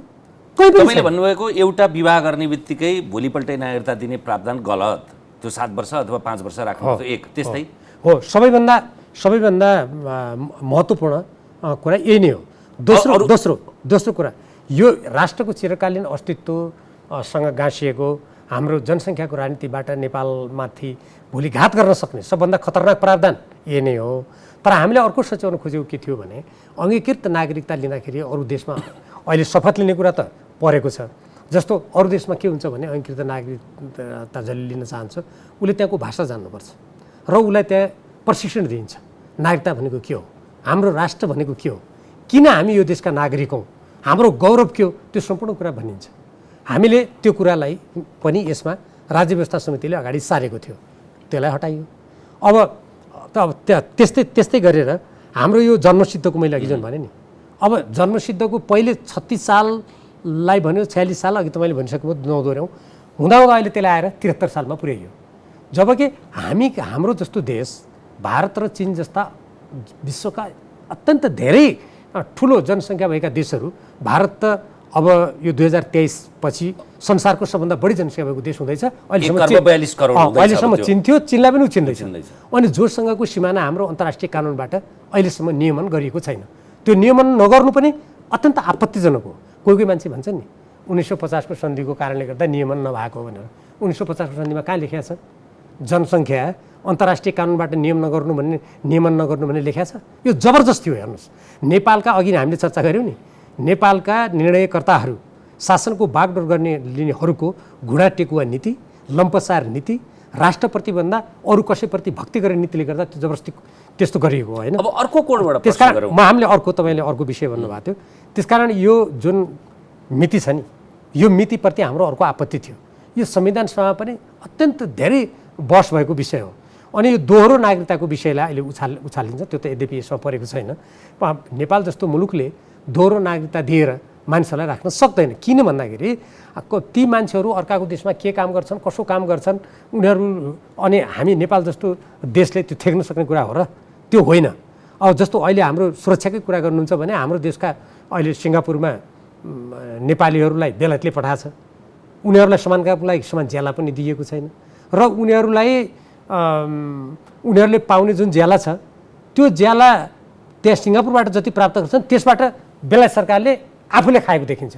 अब यस्तो खालको अप्ठ्यारो अवस्थामा पनि केही नबोल्ने, आफ्नो देशको हितको कुरा नगर्ने निर्णयकर्ताहरू भएको देशमा हामी दोहोरो नागरिकताको कुरा गर्न सक्दैनौँ। अब अर्को कोडबाट, जस्तो अब यसको आलोचकको कोडबाट है, किनभने यो एकपक्षीय मात्रै पनि विषय आउनु हुँदैन। तपाईँले भने जस्तो एउटा कट अफ इयरमा जन्मसिद्ध नागरिकता पाउने र तिनीहरूका सन्तानहरूले चाहिँ त्यसो भए, किनभने बाउ पनि नागरिक नेपाली नागरिक भयो, आमा पनि नेपाली नागरिक भयो होइन, नागरिकता पाएपछि जन्मसिद्ध पाओस् कि अङ्गीकृत पाओस्, वंशजमा त समस्या छैन। अनि तिनीहरूका सन्तानले के गर्ने भन्ने विषय त प्रश्न पारिदिनु पर्दैन एउटा समयमा आएर? त्यसमा विवादै होइन। हामीले कहिले पनि त्यसमा विवाद गरेका छैनौँ। जस्तो आमा र बाबु दुईवटा चाहे अङ्गीकृत हुन् चाहे जे हुन्, तर नागरिकका सन्तानले नागरिकता पाउनुपर्ने कुरामा विवादै होइन। त्यो विवादको विषय नै होइन। अस्ति 77 जिल्लाको सर्कुलेसन दिँदाखेरि सर्वोच्चले उल्टाइदियो। होइन, त्यो त यस्तो थियो नि त, नेपालको संविधान आइसकेपछि सङ्घीय कानुन ल्याउनु पर्दैन? अनि त्यति बेला भन्नु कानुन नल्याएपछि 2-3 लाखले त पाएन। म यहीँनिर एउटा प्रश्न गर्छु। नेपालको संविधान आइसकेपछि त्यत्रो झन्डै 2/3 सरकारले अनि कानुन ल्याएर निर्देशनबाट नागरिकता दिनु खोज्ने, एउटा त्यो प्रक्रियाको त मिलेन। दोस्रो, त्यहाँ अर्को आपत्तिजनक कुरा पनि थियो। के आपत्तिजनक कुरा थियो भने 2063 सालमा के गरियो भने, त्यसैले मैले 9 साल र 63 साल गज्याङ मज्याङमा कसरी खेल्न खोजियो भन्ने कुरा तपाईँले साह्रै महत्त्वपूर्ण उठाउनु भयो। त्यसैले भने हेर्नुहोस्, त्यहाँ के गरियो त भन्दाखेरि त्यति बेला 63 सालमा कुनै व्यक्तिलाई नागरिकता दिनु पर्यो भने त्यहाँ कुनै राजनीतिक दलका 2 जना 3 जनाले यो हो भनेपछि हुने। मैले समाचार माध्यममा कयौँ व्यक्तिले त्यस्ता खालका झुट्टा विवरण दिएर नागरिकता लिएका समाचारहरू मैले पढेको छु र कतिपय ठाउँमा स्थानीय प्रशासनले त्यस्ता मान्छेहरूको नागरिकता बदर पनि गरेका छ। मैले भर्खरै अस्ति बारा जिल्लाको एकजना व्यक्तिले दिएको नागरिकता मैले अहिले यहाँ मेरो मोबाइल ल्याइन, नत्र मेरो त्यो तस्बिरै थियो, त्यसमा त्यहाँको एकजना कुनै देशभक्त नेपालीले त्यसलाई बाहिर ल्याएको होला। त्यहाँ उहाँ पनि हेर्नु ठेगाना कहाँ लेखेको छ देख्नु पनि त हो कि ठेगाना भारत, बाबुको ठेगाना कहाँ भारत। अनि यस्तो तरिकाले नेपालको एउटा सार्वभौम यसको जुन आफ्नो अस्तित्व हो त्यसमाथि जुन आघात गर्ने कुराको त्यसको पो विरोध गरे हो त। अब नागरिकका सन्तानले सजिलै नागरिकता पाउनुपर्ने कुराको विरोध होइन। त्यति बेला त्यसैले गृह मन्त्रालयले त्यति बेला त्यसरी 2-3 जनालाई चाहिँ सजिलै जुन 63 सालमा जसरी घुसाइएको थियो नि, हो त्यो निर्देशनबाट पनि गृह मन्त्रालयले त्यही गर्न खोजेर विरोध गरे हो। त्यो त्यसो भए यसको अर्थ एउटा कुरा तपाईँले त्यसो भए त्यो प्रश्न पार्नु भयो अथवा पार्नुपर्छ कि बुवा र आमाको नागरिकता भएको त्यो अङ्गीकृत होस् कि जन्मसिद्ध होस्, तर तिनीहरूका सन्तानले नागरिकता पाउँछन्। त्यसमा कुनै विवाद छैन। तर यसमा पनि विवाद झिकिरहेछ नि त यो, किनभने बाउ चाहिँ नागरिकता हुन पाउने, सन्तान नपाउने, नातिनाति नपाउने भन्ने छ नि त। यो के हो म भनिदेऊ, यो जुन यो विदेशी नागरिक जो नेपाली पुरुषसँग बिहा गर्छ नि महिला, उनीहरूलाई सजिलै नागरिकता दिनुको लागि केही अहिलेका गठबन्धनका मानिसहरूले बाबुआमा नागरिक भएर पनि उनीहरूका सन्तानले नागरिकता लिनु हुँदैन भनेर यी नेकपा एमालेहरू भीमराव जस्ताले भन्यो भनेर मान्छेलाई भ्रमित गर्नुको लागि अफवाह केही पनि होइन, कुप्रचार हो। अफवाह मात्रै होइन, यो कुप्रचार कसले गरे हो? अहिले योलाई ढाकछोप गरेर विदेशीको लागि नागरिकताको ढोका खोल्न चाहने अहिलेका गठबन्धनका मान्छेहरूले गरेको कुप्रचार हो त्यो। अब अर्को तरिकाले कोणबाट चर्चा गरौँ। अहिलेसम्म 2009 सालको होस् कि 2020 सालको होस् कि 51 होस् कि 63 को होस् कि सबै नागरिकताको विधेयकले के गरेको थियो? विवाह गर्ने बित्तिकै विदेशी महिलाले नेपाली नागरिकता, अङ्गीकृत नागरिकता पाउँथ्यो। अहिले तपाईँहरूले त्यसलाई 7 वर्ष अथवा 5 वर्ष राख्न खोज्नु भएको थियो, किनभने बाहिर पनि यस्तो छ, एउटा समय सीमा राख्नुपर्छ भनेर भन्नुभएको थियो। तपाईँले भने जस्तो यो गम्भीर राष्ट्रिय घात हो अथवा दीर्घकालमा यसले असर गर्छ भने अहिलेसम्म यत्रो 60-70 वर्षमा त्यस्ता नागरिकता लिनेले के राष्ट्रघात गरे ताकि त्यो नजिर स्थापित भएका कारणले अब यसलाई कट अफ इयर राख्नुपर्छ, एउटा निश्चित समय राख्नुपर्छ? अहिले नेपालको हालत के छ? के नेपालले साँच्चीकै आफ्नो बारेमा आफै निर्णय गर्न पाएको छ? तपाईँको अन्तरात्माले के भन्छ? त्यो विदेशी के अरे बुहारी आएकै कारणले बुहारी मात्रै होइन, के हुन्छ भन्नुहुन्छ भने जब यस्ता खालका जुइनाहरू खुस्काइन्छ नि यसका बहुआयामिक प्रभावहरू हुन्छन्। जस्तो भन्नुहोस्, संविधान बनाउने बेला के भयो? संविधान ल्याउने बेलामा यो संविधान जलाइ कि जलाएन, आगो लगाए कि लगाएन, यसमा नाकाबन्दीको सामना गर्नु पऱ्यो कि परेन? जब देशभित्रको राजनीतिका आयामहरूमा त्यसका विभिन्न पक्षहरूको असन्तुलन त्यहाँ कायम हुन्छ, त्यसपछि त नेपाली म नागरिक भएर म मेरो देशको पक्षमा उभिन्छु भन्ने मानिसहरूको धरातल कमजोर हुने, अर्काको विदेशीको मुक्ताकहरूको स्थिति बलियो हुने हुन्छ कि हुँदैन? हेर्नुहोस्, हुन्छ कि हुँदैन? जहाँसम्म तपाईँले सुरुदेखि यो कहिल्यै पनि यिनीहरूमाथि समयावधि तोक्ने काम भएको थिएन भन्नुभएको थियो, होइन होइन। 2019 सालपछि त्यति बेलाको पञ्चायती व्यवस्थामा मलाई सम्झना भएसम्म, मिति तलमाथि पर्न सक्छ, 2025 सालपछि 26 सालमा हो जस्तो लाग्छ, 25-26 सालतिर त्यति बेला यो कानुन आएको छ। किनभने त्यो बेलाको अवस्था कार्यान्वयन भयो जस्तो होइन, कार्यान्वयनमा गयो तर होइन, कार्यान्वयनमा नगइकनै के भयो भने 32 सालमा संविधान संशोधन भयो। यो 35-36 सालमा आएर जुन फेरि आन्दोलन भयो नि जन्मसङ्ग्रहले त फेरि के गर्यो हामीलाई थाहा छँदैछ। त्यहाँ कति नागरिकता दियो, तत्कालीन प्रधानमन्त्री सूर्यबहादुर थापाले के गर्नुभयो त्यो त इतिहासका पाना पल्टायो भने छर्लङ्गै हुन्छ, होइन? हामीलाई थाहा छ त्यो कुरा। त्यस कारण त्यसलाई कार्यान्वयनमा त्यो जान सकेन। हेर्नुहोस्, त्यो नआएको होइन, आएको हो त्यति बेला। र यसबाट के सङ्केत दिन्छ भन्दाखेरि त्यति बेला पञ्चायतको 19 सालको परिवर्तन पछि, 17 सालको परिवर्तन पछि जुन बहुदलीय व्यवस्थालाई समाप्त गरियो, त्यो बेला पछि एउटा यस्तो चरण आएको थियो नि जुन बेला व्यवस्था त निरङ्कुश थियो, तर उसले राष्ट्रियताको यो उद्योग धन्दा खोल्ने, बाटो बनाउने अनि नेपाललाई कसरी बलियो बनाउन सकिन्छ, सम्भवतः आफ्नो व्यवस्थालाई टिकाउने र लोकप्रिय बनाउनको लागि पनि होला, या मनमै त्यही पनि थियो होला, होइन? त्यही प्रसङ्गमा त्यति बेला आएको थियो, त्यो अवधि तोकेर कानुन आएको हो त्यति बेला। हेर्नुहोस्, तर पछि के हो, 46 सालको 47 सालको कुरा गर्नुहुन्छ भने त त्यो बेलामा त त्यो बेला म हेरिरहेको छु त्यसपछिका राजनीतिका विभिन्न आरोह अवरोहहरू, नेपालको राष्ट्रिय हितको मर्सकै कुरा गरेर अरू देश जसरी आफ्नो राष्ट्रको हितलाई प्राथमिकता दिन्छन्, यहाँ त्यस्तो कुरा गर्न थाल्यो भने त अनि कतिपय मान्छेको टाउको दुखेर खोक्रो राष्ट्रवाद, अन्ध राष्ट्रवाद भनेर त्यसलाई आरोप लगाइदिएर नेपालको देशभक्तिपूर्ण नेपालीहरूले उठाएको आवाजलाई दमन गर्ने त्यसपछिको त श्रृङ्खला सुरु भयो नि यो देश। अब अर्को कोणबाट यसलाई कसरी हेरिन्छ अथवा चर्चा गरिन्छ भने अहिले नेपालीहरूको नयाँ पुस्ता भनेको जन्मिँदैदेखि त्यो युरोपका लागि अथवा अमेरिकाका लागि अथवा अस्ट्रेलियाका लागि हुर्किँदै गरेका हुन्छन्। तपाईँ हाम्रै सन्तान, मेरो पुस्ताका म अथवा हामी जस्ता निकै कम मान्छेहरू हुन्छन् बाहिर जाने, पढ्न जाने, वृत्ति विकासमा जाने, उन्नति प्रगति गर्न जाने र उतैको नागरिकता लिने। अघि हामीले दोहोरो नागरिकता त्यसैले हुनु हुँदैन भन्यौँ। उनीहरूको जन्म त यहाँ भयो होला, तर राष्ट्रियताप्रतिको त्यो आस्था कता हुन्छ थाहा छैन। भाषाको प्रेम होला, जरोको प्रेम होला, तर राजनैतिक अधिकार त्यो देशको लिएपछि उनीहरूको त्यतैपट्टि हुन्छ। अहिले ठुलो सङ्ख्यामा पढ्दै गरेको शैक्षिक मान्छेहरू उन्नयनका लागि बाहिरको नागरिकता लिन्छन्। भारतमा पनि तुलनात्मक रूपमा हाम्रोभन्दा आर्थिक विकास राम्रो छ। अनि यस्तो अवस्थामा ती देश छोडेर अथवा भएका मान्छे चाहिँ बाहिर गइरहँदा को चाहिँ नेपालमा आएर नेपालको नागरिकता बनाउने, यहाँको राष्ट्रियता खतरा पर्न आउँछ त भन्ने तर्क गरिन्छ। त्यसो भए माग किन गरे त? म हेर्नुहोस्, यसको पहिलो जवाब म त्यसरी दिन्छु।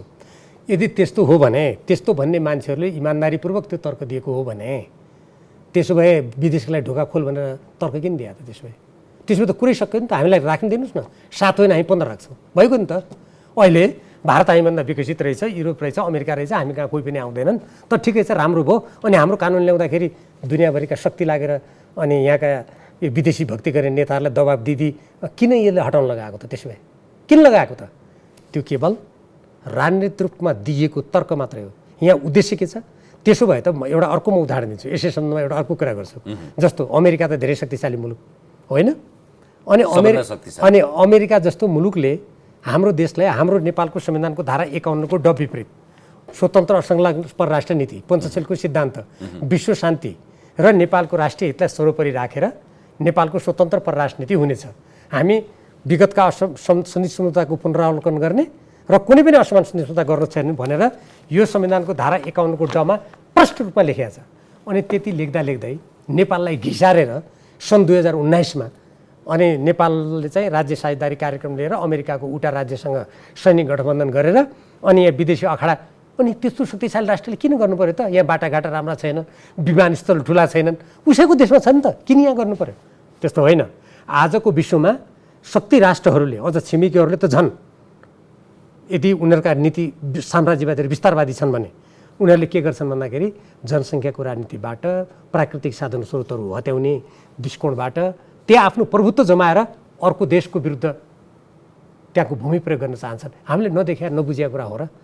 अहिले हाम्रो देशमा मुस्ताङमा युरेनियम छ भन्ने छ, त्यो तपाईँले अहिले गएको 2 वर्षको मात्रै गतिविधि विदेशीहरूको यो मुस्ताङमा हेर्नुभयो भने अभूतपूर्व पाउनुहुन्छ। त्यहाँ मुस्ताङमा त्यस्तो के छ जहाँ राजदूतहरूको लड्को पनि त्यहीँ, विदेशीहरूको लड्को पनि त्यहीँ, बाटोघाटो सारा कुरा केन्द्रित त्यहीँ किन गरे होला? के नेपालको लागि हो र त्यो? त्यो जोमसुम राम्रो ठाउँ, लोमनथाङका त्यो प्राचीनता, त्यो वास्तु, त्यो पुरातत्व हेर्नु होला नि। अनि जोमसुम जतिको पुरातत्वको वास्तु भएको नेपाल अन्त कहीँ छैन, त्यो केही पनि होइन। युरेनियम त्यहाँ देखिया छ, आँखा गाडेर त्यसलाई कसरी कब्जा गर्नुपर्छ भन्नेको त्यो पूर्वाभ्यास अभ्यास हो त्यो। त्यसैले यो अरू देश विकसित भावनाले नागरिकता लिन कोही आउँछ भन्ने जुन तर्क गरेर खुला गरिदिउँ भन्नेहरूको के हो भन्दाखेरि त्यो तर्क अन्त गएर कहाँ अवतरण हुन्छ? हाम्रो देश गरिब भयो, किन यो देश राखिराख्ने, अन्त कसैमा मिलाइदिएपछि टन्टाइ गयो भन्ने तर्क र त्यसो त विदेशीको लागि सारा खोल्नु भन्ने तर्क एउटै हो। तपाईँको तर्कलाई नि पुट दिने केही उदाहरण पनि छन् नि। भारत त्यत्रो ठुलो देश, त्यति ठुलो विश्वकै ठुलो जनसङ्ख्या हुँदैछ, तर नेपालीहरूलाई किन त्यहाँको सेनामा भर्ती गरिरहन्छ अहिले पनि? त किन गरे होला त? तपाईँलाई नि सहयोग गरे हो। म के भन्छु भने ब्रिटेनले हो, यो के हो त भने राणा कालमा राणा शासन बेलायतीहरूको दलालीमा उद्धत थियो होइन, सबैलाई थाहा छँदैछ। त्यो बेलामा गोर्खा भर्तीलाई राणा अङ्ग्रेजहरूलाई खुसी पार्नको लागि त्यसलाई निरन्तर जारी राखियो। 1947 मा जब भारत स्वतन्त्र भयो, भारत त उपनिवेश थियो नि अङ्ग्रेजको, कतिपय मान्छेले शताब्दीौँ पूर्व भारतसँग सम्बन्ध भन्छन्। भारत त 1947 मा भयो आजको आधुनिक भारत, त्योभन्दा अगाडि त उपनिवेश भारत थियो। अङ्ग्रेजसँगको सम्बन्ध भने त हाम्रो अपमानको सम्बन्ध हो, किनभने जब अङ्ग्रेज युद्धमा नेपालीहरू पराजित भएर गिरफ्तार भएका नेपालीहरूलाई लगेर तिमीहरू हामीले भने ठाउँमा लड्छौ कि तिमीहरूलाई सिद्ध्याउ भनेपछि जबरजस्ती भारत त ईसा पूर्व 400 भनेको 2400 वर्ष अगाडिदेखि कुनै न कुनै उपनिवेशमा छ। अनि सुन्नु न, अनि कम्पनी 2टा कम्पनी खोलेर पराजित गोर्खालीहरू नेपालीहरूलाई जबरजस्ती लड्न लगाउनको लागि कम्पनी खोलेर त्यस्तो अपमानको गोर्खा भर्ती सन्धि हो। त्यसलाई 1947 मा मोहन शमशेर राणाले आफ्नो शासन ढल्न लागेको बेला भारत बेलायतलाई खुसी पारेर टिक्नुको लागि गरिएको गोर्खा भर्ती थियो। अब उनीहरूले किन कायम राख्यो त? के उनीहरूको देशमा मान्छे छैन भर्ती हुने? किन कायम राख्यो भने त्यो नेपाललाई सुरक्षाको दृष्टिकोणबाट आफ्नो छाताभित्र राखिरहने, यसमा आफ्नो प्रभुत्व कायम राखिराख्नुको लागि जारी राखेको त्यो गोर्खा भर्ती हो। त्यसैले यो प्रसङ्गमा तपाईँले कोट्याइहाल्नुभयो। मैले एउटा प्रश्न उठाएको छु, नेपाल सरकारले अहिलेसम्म जवाब दिएको छैन, किनभने यहाँका परराष्ट्र मन्त्री प्रधानमन्त्रीलाई त्यो जवाब दिनु उहाँहरू आशाकै ठान्नुहुन्न। अहिले भारतमा अग्निपथ भन्ने सेनाको लागि नयाँ योजना सुरु गर्यो। त्यो अग्निपथमा 4 वर्षको लागि सेना भर्ती गर्ने, भारतमा त्यसको ठुलो विरोध भयो, हेर्नुहोस् ठुलो प्रदर्शन भयो। त्यो प्रदर्शनकारीलाई धेरै ठुलो दमन गर्यो भारत सरकारले, त्यो उनीहरूको आन्तरिक मामला हो, मेरो त्यसमा भन्नु केही पनि छैन। मैले यो कुरा भारत सरकारले किन गर्यो उठाएको पनि होइन। अब जो गोर्खा भर्तीमा जाने नेपालीहरू छन्, त्यो गोर्खा भर्तीमा जाने नेपालीहरूलाई त्यो अग्निपथमा भर्ना लिन्छ कि लिँदैन? त्यहाँ 4 वर्षको लागि मात्रै हुन्छ, जुनसुकै बेला उनीलाई निकाल्न सकिन्छ, खटाएको ठाउँमा जानुपर्छ। सेनाको जति सेवा सुविधा निवृत्ति भरण उनीहरूले केही पनि पाउँदैनन्। अब गोर्खालीहरू त्यस अन्तर्गत भर्ना हुन्छन् कि हुँदैन? नेपाल सरकारले प्रश्न पार्नुपर्छ कि पर्दैन भन्नुहोस् त? किनभने प्रत्येक वर्ष भर्ना हुन्छन् नेपालीहरू त। त्यो अन्तर्गत भर्ना यदि गरियो नेपालीलाई भने 1947 को जुन त्रिपक्षीय गोर्खा भर्ती असमान अपमानजनक सन्धि हो भनेर भूतपूर्व गोर्खाहरूले माग गरेका छन्, मैले होइन। बेलायतमा मुद्दा हालेका छन्, सिङ्गापुर गोर्खाज विभागले त्यो माग गरेका छ, स्वयं गोर्खालीहरूले भनिराखेका छन् त्यो सेनामा काम गर्ने यो हाम्रो लागि अपमानजनक पीडादायी असमान सम्झौता खारेज गर्नुपर्छ भनेर माग गरिरहेछन्। अब त्यो जुन अग्निपथ कार्ययोजनामा गोर्खालीहरू यदि भर्ना गर्यो भारतले भने गोर्खालीको नाममा नेपालीहरूलाई गोर्खा भर्ती सन्धि नेपालले खारेज गर्नुपर्छ एकपक्षीय रूपमा। किनभने त्यो सन्धिको कुनै पनि प्रावधानले महिला र यस्तो खालको पटक्कै भर्तीलाई अनुमति दिँदैन। अब हो त्यसैले गर्दा तपाईँको अघिको जुन प्रश्न छ नि, हेर्नुहोस् त कति गम्भीर राष्ट्रिय सुरक्षाको दृष्टिकोणबाट, राजनीतिक दृष्टिकोणबाट ठुला शक्ति राष्ट्रहरूले हाम्रो जस्तो देशहरूमा आफ्नो सुरक्षा पकड बलियो बनाउनको लागि गरिएको ती कामहरू भन्ने कुरा त यसै प्रश्न छ। अर्को कोणबाट गरिएका यी आलोचना त सबै उठाउनु पर्यो, त्यही भएर यो तटस्थ र सापेक्षित निरपेक्ष कुराकानी भन्दैछु। समानता र समताका दृष्टिकोणले, महिला अधिकारका दृष्टिकोणले, किनभने तपाईँको पुरुषलाई नागरिकता दिने प्रावधान र महिलालाई किन फरक छ भनेर अहिलेको यो संशोधन विधेयक पनि प्रभावकारी भएन अथवा चाहे जति होइन भनेर महिला अधिकारका विषयमा पैरवी गर्ने महिला पुरुषहरूले यो विषय उठाइरहेछन्। हाम्रो देश कस्तो छ भने नि, प्रत्येक देशले आफ्नो देशको राष्ट्रिय आवश्यकता अनुसार आफ्नो देशलाई बलियो बनाउनको लागि, आफ्नो राष्ट्रिय सुरक्षालाई बलियो बनाउनको लागि कानुन बनाउँछ, सुरक्षाका उपाय अपनाउँछ। मैले देखेको त्यो हो संसारमा। हेर्नुहोस् अहिले भन्नुहोस्, संसारमा यहाँ आएर कयौँ गैर सरकारी संस्थाहरूलाई पैसा दिएर मद्दत गर्ने त अमेरिकाका संस्थाहरू पनि छन् नि, हो कि होइन? अमेरिकाको यत्रो लामो इतिहासमा अहिलेसम्म महिला राष्ट्रपति किन भएन होला त्यहाँ? हामी कहाँ त महिला राष्ट्रपति पहिले चरणमा भइसक्नु भयो त्यहाँ। यो अर्को पक्षतिर मैले किन ध्यान आकर्षित गरेँ एउटा कुरा त्यो, हामी धर्मनिरपेक्षताका ठुल्ठुला कुराहरू गऱ्यौँ होइन, यद्यपि त्यो आन्दोलनको माग थिएन। अहिले यो युरोपका कतिपय देशहरूले यहाँ त्यो काम गर्नुको लागि पनि पैसा दिएको मलाई थाहा छ, यहाँ कतिपय गैर संस्थाहरूलाई। तर त्यहाँ के छ, नर्वेमै कुरा गरौँ, सबभन्दा उदार भनेको देश, त्यहाँ इभेन्जेलिकल चर्च मान्ने व्यक्ति मात्र त्यहाँको राजा हुन्छ। अमेरिकाका राष्ट्रपतिले शपथ लिएको त देखा होला नि यहाँका महानुभावहरूले, बाइबल राखेर एकचोटि त्यो एकजना राष्ट्रपतिले अलिकति बाइबलमा त्यो थोरै त्यो शपथ ग्रहण गर्न मिलेन भनेर फेरि दोहोऱ्याएर बाइबलमा हात राखेर लिएको त देखा होला नि सबैले। त्यही सबैले देखा होला नि कि नेपालमा हामीले गीतामा हात राखेर या भागवतमा या वेदमा हात राखेर यहाँ हामीले शपथ लिएका छौँ। मैले यो कुरा किन त्यो तपाईँको अघि महिला अधिकारको कुरा जुन गर्नु त्यसमा किन जोड्न चाहेको त भन्दाखेरि, अनि हामीले त्यसरी हात राखेर लिएका छौँ, अनि तर उल्टै ती गैर सरकारी संस्थालाई पैसा दिनेहरूले हामीलाई धर्मको बारेमा सिकाउँछन्, न धर्मनिरपेक्षताको बारेमा सिकाउँछन्। मैले यो प्रश्न उठाउने गरेको छु, तपाईँहरू आफ्नो देशमा चाहिँ बाइबलमा हात राखेर तपाईँ शपथ लिने, हामीलाई कृपया नसिकाउँदा कसो होला? हामी कहाँ त हामीले कुनै पनि धर्मशास्त्रमा हात राखेर शपथ लिने गरेका छैनौँ, हामीलाई नसिकाउनु नि कृपया भनिदिन्छु म, हो कि नि त? ल भन्नुहोस् त, आफू चाहिँ त्यसो गर्ने अनि अर्कालाई तैँले चाहिँ धर्म कुनै पनि नमान, तेरो सनातन धर्म, जबकि नेपालको संविधानमा हेर्नुहोस्, मैले यो कुरा भन्नुपर्छ क्या। अनि यहाँ सनातन धर्मको सम्बन्धमा यो एउटा यो किन मैले जोडेको भने तपाईँले यो समानता आदि यी कुराहरू भनेका सापेक्षिक कुराहरू हुने। हेर्नुहोस् क्या, त्यो राष्ट्रको आवश्यकता, त्यहाँको प्रचलन, त्यहाँको संस्कृति, त्यहाँको आफ्नो मौलिकतामा निर्भर हुन्छ कतिपय कुराहरू। यो कुनै हामीले महिलालाई असम्मान गरेका छौँ? हाम्रो देशमा महिला राष्ट्रपति र अमेरिकामा अहिलेसम्म किन भएन भन्ने प्रश्न उठाए अहिले। हामीले कहाँ पक्षपात गरेका छौँ र? होइन, यद्यपि हाम्रो कतिपय सामन्ती हिजोको संस्कारगत कुराहरू कतिपय छन्, अरू देशमा पनि छन्, हामी कहाँ मात्रै होइन। तर हामी हटाउन चाहन्छौँ त्यसलाई क्रमशः, तर हामीलाई शिक्षा दिनु त परेन नि, हामीले आफै अभ्यास गरिराखेका छौँ। जस्तो उदाहरणको लागि भन्नुहोस्, यहाँ हाम्रो यो संविधानमा यो बहुजातीय, बहुभाषिक, बहुधार्मिक, बहुसांस्कृतिक विशेषतायुक्त देश भनेर हामीले यहाँ भनेका छौँ। अनि यसमा नेपाल स्वतन्त्र, अविभाज्य, सार्वसत्ता सम्पन्न, धर्मनिरपेक्ष, समावेशी, लोकतन्त्रात्मक, समाजवाद उन्मुख, सङ्घीय, लोकतान्त्रिक, गणतन्त्रात्मक राज्य भनेर धारा 4मा हामीले भन्यौँ प्रारम्भिकको। तल स्पष्टीकरणमा के लेखिएको छ भने, यही संविधानमा यिनै नेताहरूले सहमति गरे होइन यो। अनि यसमा के लेखिएको छ भने, यस धाराको प्रयोजनको लागि धर्मनिरपेक्ष भन्नाले सनातनदेखि चलिआएको धर्म संस्कृतिको संरक्षण लगायत धार्मिक सांस्कृतिक स्वतन्त्रता सम्झाउनुपर्छ। यहाँ लेखिएको कि नि त यो? अब यसको तपाईलाई पनि थाहा छ, मलाई पनि थाहा छ। अनि यसमा म एउटा कुरा भन्छु, हामीले त धर्म परिवर्तन कसैले कसैलाई गर्न पाउने प्रलोभन दिनु पाउने कुराको परिकल्पनै गरेका छैनौँ। हाम्रो कानुनले बन्देज लगाएको छ। म सबै धर्मप्रति म सम्मान गर्छु, हेर्नुहोस् मेरो मनमा कुनै छैन। तर धर्मनिरपेक्षता भन्ने, संविधानमा सनातनको कुरा लेख्ने अनि पाठ्य पुस्तकमा त्यो ईसा भनेर लेख्ने अधिकार यो लेख्नेहरूलाई कहाँबाट आयो? यसको व्याख्या कसरी भयो भने धर्मनिरपेक्षता लेख्ने बेलामा युरोप दिल्ली हावी थियो, दिल्लीमा कङ्ग्रेस आई थियो, अब तपाईँले खण्डन गर्नुहुन्न, मौनतामा स्वीकृति नै होला। अनि जति बेला यो संविधानको व्याख्या गर्ने बेला आयो त्यति बेला बिजेपी भारतीय जनता पार्टी आयो।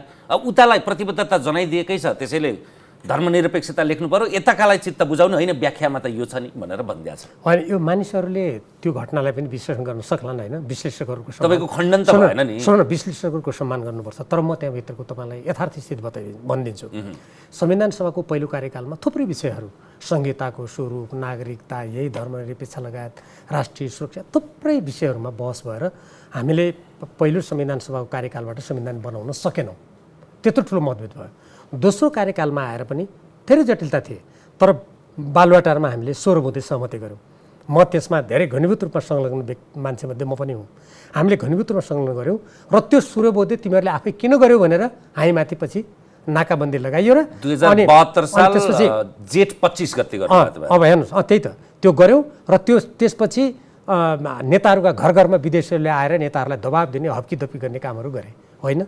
त्यो स्थिति त्यति बेला मैले देखेको हुँ। तर जेसुकै भए तापनि यो संविधानको मसौदाकारमध्ये म पनि भएको हुनाले, मसौदा समितिको सदस्य भएको हुनाले, केशवप्रसाद सिटौलाजी सभापति हुनुहुन्थ्यो, हामीले छलफल गर्दाखेरि यो लेख्दाखेरि हामीले हेर्नुहोस् कुनै पनि देशसँग कुनै पनि शक्ति, अब कसैले काहीँ भनेर काहीँ के भयो मलाई थाहा छैन, तर हामीले आफै मैले भन्नु न, अब हामीले मात्रै जिम्मा लिनु पर्यो यस्तो अवस्था। सिटौलाजीसँग मेरो कुरा हुँदाखेरि उहाँ सभापति भए मैले इमानदारी साथ भन्नुपर्छ। उहाँले अन्त काहीँ ल मैले नै भन्नुहोस्, हामीले आफ्नो विवेकले, किनभने कुनै पनि देशको संस्कृति भनेको त्यसको लामो इतिहासमा आधारित हुन्छ। त्यसमा रहेका कतिपय यदि त्यो जीवनोपयोगी छैनन्, समाजलाई त्यसले प्रतिकूल असर पार्छन् भने त्यस्ता कुरालाई सच्याउनु, त्यसलाई राम्रो पनि बनाउनुपर्छ समयानुकूल। तर कतिपय कुरा राम्रा छन् नि, जस्तो भन्नुहोस् हाम्रो परिवारमा एकअर्कालाई सम्मान गर्ने, बाबुआमाको सम्मान गर्ने, एकअर्कालाई मद्दत गर्ने, कतिपय समाजमा त्यो छँदै छैन। मान्छे लास भएर ओछ्यानमा 2 महिनासम्म सडिरहेको बेला पनि छिमेकीले थाहा पाउँदैन। हाम्रो त्यस्तो होइन नि।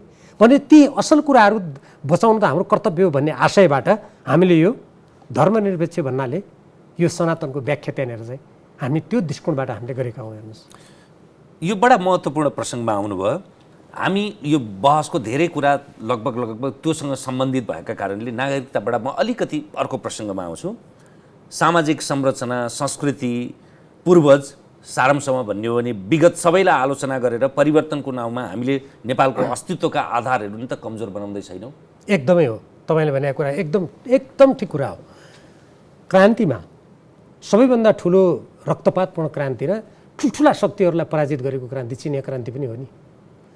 चिनिया क्रान्तिको बेलाको हामीले अध्ययन गऱ्यौँ भने कुनै पनि आफ्नो सांस्कृतिक धरोहर, कुनै पनि राष्ट्रिय सम्पत्ति नष्ट गरेको पाइँदैन। हेर्नुहोस्, पाइँदैन।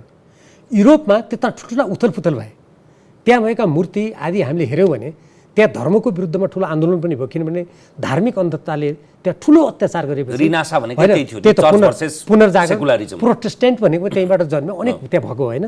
त्यही भएर उनीहरूले के भने राज्य र धर्मलाई अलग ल्याउनुपर्छ, उनीहरूको परिवेश हो क्या, त्यो हाम्रो हुँदै होइन। त्यो उनीहरूको आफ्नो समाजबाट उत्पन्न, खास भन्नुहुन्छ भने यो मानव अधिकार महिला अधिकार कुरा पनि उनीहरूकैमै हो। किनभने त्यहाँ महिलाहरूमाथि यति अत्याचार त्यहाँका मैले कतिपय पुराना जेलहरूको अभिलेखहरू हेरेँ, त्यो अभिलेख पनि हेर्न नसकिने, त्यति क्रूर। हामी कहाँ त्यस्तो क्रूरता थिएन नि। त्यसले आफ्नो परिवेशबाट त्यो आउँछ। त्यस कारणले गर्दा त्यहाँको भाषा, त्यहाँको संस्कृति, रीतिरिवाज, परम्परा, त्यहाँका शालिग, मूर्ति, त्यो त इतिहास हुन् नि। मैले त्यसैले पृथ्वीनारायण शाहको सिंहदरबार अगाडिको जुन शालिग छ त्यो ठ्याक्कै गणतन्त्र आइसकेपछि भत्काउनुपर्छ भनेर ओहो, मेरो पार्टीको केन्द्रीय कमिटीमा म मोहननाथ प्रसिद्धजीलाई सम्झन्छु आज पनि। म र मोहननाथ प्रसिद्धजी थियौँ दुईजना जसले त्यसको सशक्त प्रतिवाद गऱ्यौँ। र हामी त्यति बेला हामीले के भन्यौँ त भन्दाखेरि नेपालको इतिहास मेटाउने भनेको नेपाललाई सिद्ध्याउने तर्क हो। यो भोलिको पुस्ताले थाहा पाउनु पर्दैन यस्तो राजा भन्ने यो देशमा थिए, उनको यस्तो शालिग त्यहाँ थियो, अनि इतिहास मेटेको छ कुनै संसारले। युरोपले मेटेको छ, अमेरिकाले मेट्छ, चिनले मेटेको छ, भारतले अङ्ग्रेजहरूको शासन त्यत्रो खप्यो भारतले होइन। कति अत्याचार भयो, भोकमरीमा त त्यहाँ लाखौँ मान्छे मरेको हामीले इतिहास पढ्छौँ, अत्याचारको कुरै छैन। तर यो अङ्ग्रेजले बनाएको भनेर रेल भत्कायो कि भारतले, त्यो गेटवे अफ इन्डिया भत्कायो कि मुम्बईको, मैले गएर हेरेको छु। ती भवनहरू ढुङ्गाले बनाएको घर भत्कायो कि शालिग के भत्कायो भारतले? भत्कायो कुनै? किनभने इतिहासको त आउने पुस्ताले अध्ययन गर्न पाउनुपर्छ नि। त्यसैले तपाईँले भनेको कुरा एकदम ठिक हो। आज हाम्रो देशमा के गरिँदैछ भने गाडीमा इम्पोर्ट्स नम्बरको नाममा नेपाली भाषालाई सिद्ध्याउने, सरकारी सञ्चार माध्यममा आधा अङ्ग्रेजी आधा नेपाली घुसाएर समाचार वाचकले पढ्ने, हाम्रा किताबहरूमा त्यस्तै गर्ने। बजेटमा के गरियो भन्नुहुन्छ भने बजेटमा प्राविधिक शब्द त होला, म मान्छु अङ्ग्रेजी भाषालाई मेरो त्यस्तो घृणा होइन, प्राविधिक शब्द राख्नु पनि पर्छ। जस्तो रेडियो उदाहरणको लागि, रेडियो कोर्ट उदाहरणको लागि, कम्प्युटरलाई संख्या भन्न थाल्यो भने अर्कैतिर। म एउटा उदाहरण दिएको, बजेटमा मात्रै मैले गनेको 139वटा अङ्ग्रेजी शब्द प्रयोग गरिएका रहेछन्। तपाईहरुको संसदमा रुलिङ हुन्छ, त्यो रुलिङ किन गर्नु? त्यो अरु शब्द छैन। मैले निर्देशन भन्छु नि, म त्यसैले सभामुखले निर्देशन दिने हो नि। के हो त्यो रुलिङ भने छु मैले जहिले पनि तपाईँले मेरो विचार गर्नु होला, मैले बोल्दाखेरि तपाईँले ख्याल गर्नुभयो होला, त्यहाँ सभामुख महोदय निर्देशन दिनु पर्यो भन्छु म। अझ त्यसलाई जोड दिनु पर्यो भने विशेष निर्देशन भन्छु म। हो, अब यही प्रसङ्गमा हेर्नुहोस्, यो पनि साह्रै महत्त्वपूर्ण छ। सरकारी कामकाजको भाषा देवनागरी लिपिमा लेखिने नेपाली भाषा नेपाली सरकारको कामकाजको भाषा हुनेछ भन्ने र यही संविधान अन्तर्गत गठित यो भाषा आयोग छ। भाषा आयोगले इम्पोर्ट्स नम्बरमा नेपाली भाषा प्रयोग गर्नुपर्छ भनेर त्यो संवैधानिक निकायले नेपाल सरकारलाई औपचारिक प्रतिवेदन बुझाएको छ। डाक्टर लवदेव अवस्थीले बारम्बार भनिरहनु भएको छ। डाक्टर लवदेव अवस्थीले भन्नुभएको छ र त्यो संस्थागत रूपमा भनेको छ। तर यो नसुन्नुको कारण के हो?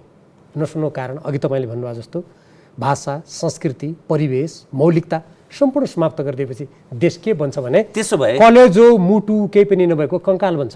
हो, त्यो कङ्काल बनाउने अभियान कुचक्रमा अहिले नेपाल परेको छ। यो नागरिकता पनि त्यसैसँग गाँसिन्छ, यो भाषा, यो के राज्य साझेदारी कार्यक्रम अमेरिकाको सैनिक अखाडा पनि त्यसैसँग गाँसिन्छ, मिलेनियम च्यालेन्ज MCCसँगको हिन्द प्रशान्त रणनीतिको चक्रव्यूह पनि त्यसैसँग गाँसिन्छ, अनि माथिल्लो कर्णालीदेखि लिएर नदीनाला विदेशलाई बुझाउने पनि त्यसैसँग गाँसिन्छ। त्यसो भए पछिल्लो परिवर्तनका हालसम्मका प्रतिफलहरू सबैबाट तपाईँ सन्तुष्ट हुनुहुन्छ? म राजनीतिक परिवर्तन भएर जनताका बोल्ने लेख्ने तपाईहरु जस्तो सञ्चारकर्मी साथीहरूले आफ्ना अभिव्यक्तिहरू दिन पाउने, आफ्नो विवेकले बोल्न पाउने, यो कुरा हामीले उपलब्धि गऱ्यौँ।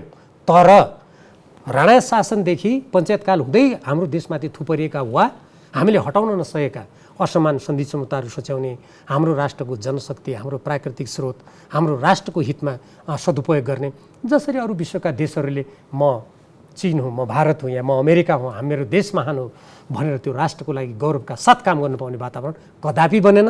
र बहुदलीय व्यवस्था आएदेखि केही कुरा गर्छु म, बहुदलीय व्यवस्थादेखि आजका मितिसम्ममा राष्ट्रको त्यो हितलाई सर्वोपरि राखेर म यो देशको प्रधानमन्त्री हुँ, म यो देशको मन्त्री हुँ, मैले यो देशको लागि काम गर्नुपर्छ भन्ने भावनाका साथ संसारका सामु उभिने प्रवृत्ति, परिपाटी अत्यन्त कमजोर र अत्यन्त फितलो मात्रै बनाएको होइन, कतिपय ठाउँमा त लम्पसार परिएको देखिएको छ। यदि तपाईँ यो अवस्थासँग, यो आंशिक कुरा भयो, सबै कुरा नराम्रा पनि हुँदैनन्, सबै निन्दनीय पनि हुँदैनन्, यदि यो उपलब्धिलाई, यो प्राप्तिलाई, उपलब्धि भनेको यो जार्गनका उपलब्धि मात्रै भने होइन, लोकतन्त्र, मानवाधिकार, सङ्घीयता अथवा गणतन्त्र, त्यो त आवरणका उपरि संरचनाका कुरा भयो, त्यसलाई उपलब्धि मान्ने हो भने अथवा मानिएला। तर त्यो प्रकारान्तरले त्यसभित्रका मसिना कुरा, अब इम्पोस्ट नम्बर गर्नु, नेपाली हटाउनु भन्ने त भन्दैन होला नि त परिवर्तनका नाममा, शालिग हटाउनु त भन्दैन होला नि, त्रिभुवन विश्वविद्यालयलाई नेपाल विश्वविद्यालय बनाउनु, महेन्द्र राजमार्गलाई नेपाल राजमार्ग बनाउनु त भन्दैन होला नि।